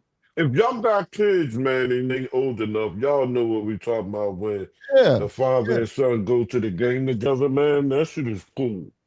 Right, man. It's funny, man. We never went at each other about each other's team, right? We never do. You know, hey, I watch his games, he'll watch our game. We'll never talk shit to each other about our team, but don't let his team win. I ain't never got so many phone calls in a week. Wait a minute, bro. You ain't called me. You called me last week. Why you called me this week, right? He's blowing your spot up. Yeah, you want to talk all of a sudden. Wait a minute, man. What you want to talk about now? Because you didn't beat us? Okay, cool. That's why I got my son. John right next to you, he got stories, Chris, because he actually worked with Eagles. So he got kind of nice stories too. Okay. John told us something. You popped in a little later, but John gave us a little something too about I was on the lower end of the totem pole working at the link, but I got to see some games. I got to meet players. Damn near knocked over Eli Manning. Hey, Chris. He wasn't looking, and I'm talking with my buddy. We both weren't looking, and I damn near creamed his ass, knocked him on the ground because I'm a big boy. So I'd have creamed his ass right on the ground, but I caught him. But so man, funny. Hey, Eagle fan has gave me some of my best shout outs, right? Because my man, Birdman from West Coast Eagles, right? He was in Philadelphia, and Des Bryant was up there, and he got him to shout out my podcast, Eagle fan. So when we was at the draft in Kansas City, Birdman ran into DeMarcus Lawrence, had him shout out my podcast for me. I was like, so like I say, man, I got some. We're not all bad. Not all of y'all. Not all of y'all. No. Not all of y'all. No. The majority, but not all. And not all of y'all are bad too, just majority. You know what I mean? Not all of y'all are bad, just majority. Thank you, Fells. You know what I mean? It goes both ways over here. You know how this rival go. I know. I already know. Now I want to get to Philadelphia even worse now. It's just because I want to go now. Well, see, you know what? It's payback. It's payback for what y'all did to us all them years. Yeah, here's the thing. And Low and Art, you know what I'm saying? Y'all could back me up on this, right? Here's what it is, right? We're at the point now where we've heard so much, and now that it's here, you know what I'm saying? We're like, look, talk time's over. You know what I'm saying? Yeah, talk time's over. You know, this is fact-finding time. This is more fact-finding time. This is, intel gathering. You know what I'm saying? This is where we, like all that banter from last season. Look, it's 0-0 right now. Yeah, that's where the logic comes to play, not the trolling. Yep. Thank you. You know what I'm saying? So it's more so like, of course, like you said, yeah, there's the friendly banter and everything like that. But what don't we know? Like, what aren't, in your opinion, what aren't they talking enough about? You know what I'm saying? Yeah. I think one thing they're not talking about right now, and we talked about the defense. I'm gonna talk about the offense. Our running game. With Javonte. Last year when they picked up Javonte, I was so against it because he was hurting Denver, right? And the Cowboys was doing that mash unit shit again. Former player that was really good the year before, now he's hurt, and we'll get him real cheap. And he came in, and the only thing that pissed me off is he wore Tony Dorsett number, and I think it should be retired, but the Cowboys don't retire numbers. And he wore that. Damn right, that jersey should be retired. And when I saw him on the field, I instantly got pissed off because he had on 33, because I'm telling my age. But what he did, I appreciated. He ran the ball home. He did something that the Cowboys running back hadn't done since Zeke left, or since Zeke was in his prime. And I was still pissed off at y'all for taking DeMarco Murray from me, because he was kicking ass at the time. And y'all could have had that ball back. He ain't do shit for us, man. He was trash. He was in the wrong offense. We good. Yeah, I agree with that. He was in the wrong offense. He was in the wrong offense. We got a bust with that one. You got to think about it. When he went to Tennessee, he was back to being Murray again until they drafted King Henry. Okay, because when he went to Tennessee, he was 1,000-yard rusher again. Okay, he was in the wrong offense. That's what he was in. He went for the money, and I was like, "Come on, man, give me my running back." I was just happy that it hurt y'all. Oh yeah, it hurt. Yeah, I was happy it hurt. It hurt. I'll keep it all with a buck. Hey, Leo, I ain't gonna lie, it hurt. Just because it hurt that he left, but then it hurt even worse because he went to the Eagles. I was like, "Come on." Man. That's my point. Yeah, right. That's my point, because I'll keep it a buck. You know what I'm saying? it hurt to see Jason Peters in a Cowboys jersey. It hurt to see Randall Cunningham in a Cowboys jersey. Yeah, it did. You know what I'm saying? Well, it did. He So- never was supposed to have that shit on. Yeah, so to do that to y'all, you know what I'm saying? At least in my lifetime, I was like, good motherfuckers. Yeah, I You know what I'm didn't saying? appreciate that. That hurt my feelings. Yeah, mission accomplished. I was Mission all, accomplished. hey Leo, I was all in my feelings. I was That was gonna hurt if Nolan would have went. Not Nolan, but what's his name? N'Kobe Dean would have went to the Cowboys, bro. That would have hurt. That would have hurt. Yeah, I was yeah, on I've been, Dean yeah, bandwagon too. yeah, I wouldn't have liked that. I was cheering for it. It didn't Y'all would have Just y'all like would have we'd been have scary, felt bro, salty. with Dean and Overshown. Mhm. Yo, but that would have really made me salty if y'all had got our man. What the hell is? Well, if they got Reed, I'm I high, wasn't sure. y'all. I'm high right now. You talking about Excuse Clint me. Hurt But instead of Christian Parker? hell yeah, man. I'd have been pissed off, man. I'd have been pissed off if y'all had got Yeah, him Chris, y'all got the wrong instead coach. of Parker. If you really wanted it to I'd have hurt, been pissed. I'd You have should've been took pissed Clint if Hurt. y'all had got Clint Hurt, yo. Well, it's for us. We got anybody that was different from what the bullshit we had last year. It didn't matter Oh which. shit! I feel that. I feel that one. I didn't really care which one it Hey, was. yo, Chris, y'all actually play San Fran this year. What if Eberflus come in and had that defense on point and kick y'all ass? How would you feel about him then? Would you think it was the coach or would you think it was y'all players? I'm gonna put it like this, fam. Dak Prescott have 550 yards against Eberflus. Y'all ain't played them yet. I'm talking about this year. That's what I'm talking about. With the 49ers. Yeah. You said he gonna pass for 500 yards on that dude? Yes. Oh shit. He said he ain't gonna play with him. Eberflus. Look, Coyote like Eberflus ain't Fells. doing shit. Hey, Fells, Warren, What's did y'all notice how he ain't even give a long pause when he Oh answered that yeah, shit? man. They can't stand that guy, man. He answered that shit fast as hell. Well, he's the one that got Hell yeah. screwed over. You gave away Michael Parsons Mhm. before the season starts. The the way season y'all started. feel about Eberfuck, is that what Coyote just called him? Yeah. Yeah. The way y'all feel about Eberfuck is the same way we feel about Kevin Kevin Patullo. Patullo. Yep. Yeah. He shouldn't have never been that damn OC last year. Never. Even Yup. Jalen said he ain't ready to be an OC yet. Yep. Yeah. Before the season started. Oh yeah, Jalen did say that too. Yeah, he ain't really want him, but he just rolled with management and how he's supposed to, just say, okay, we'll see what happens. When it's 2025 last year and you had a historically worse, you want to be historically good, right?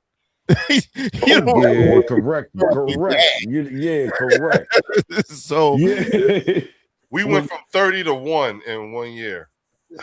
See? So yeah. But here's the That's thing. because of Vic, though. That's not. Wait. That was in 1 year of recording.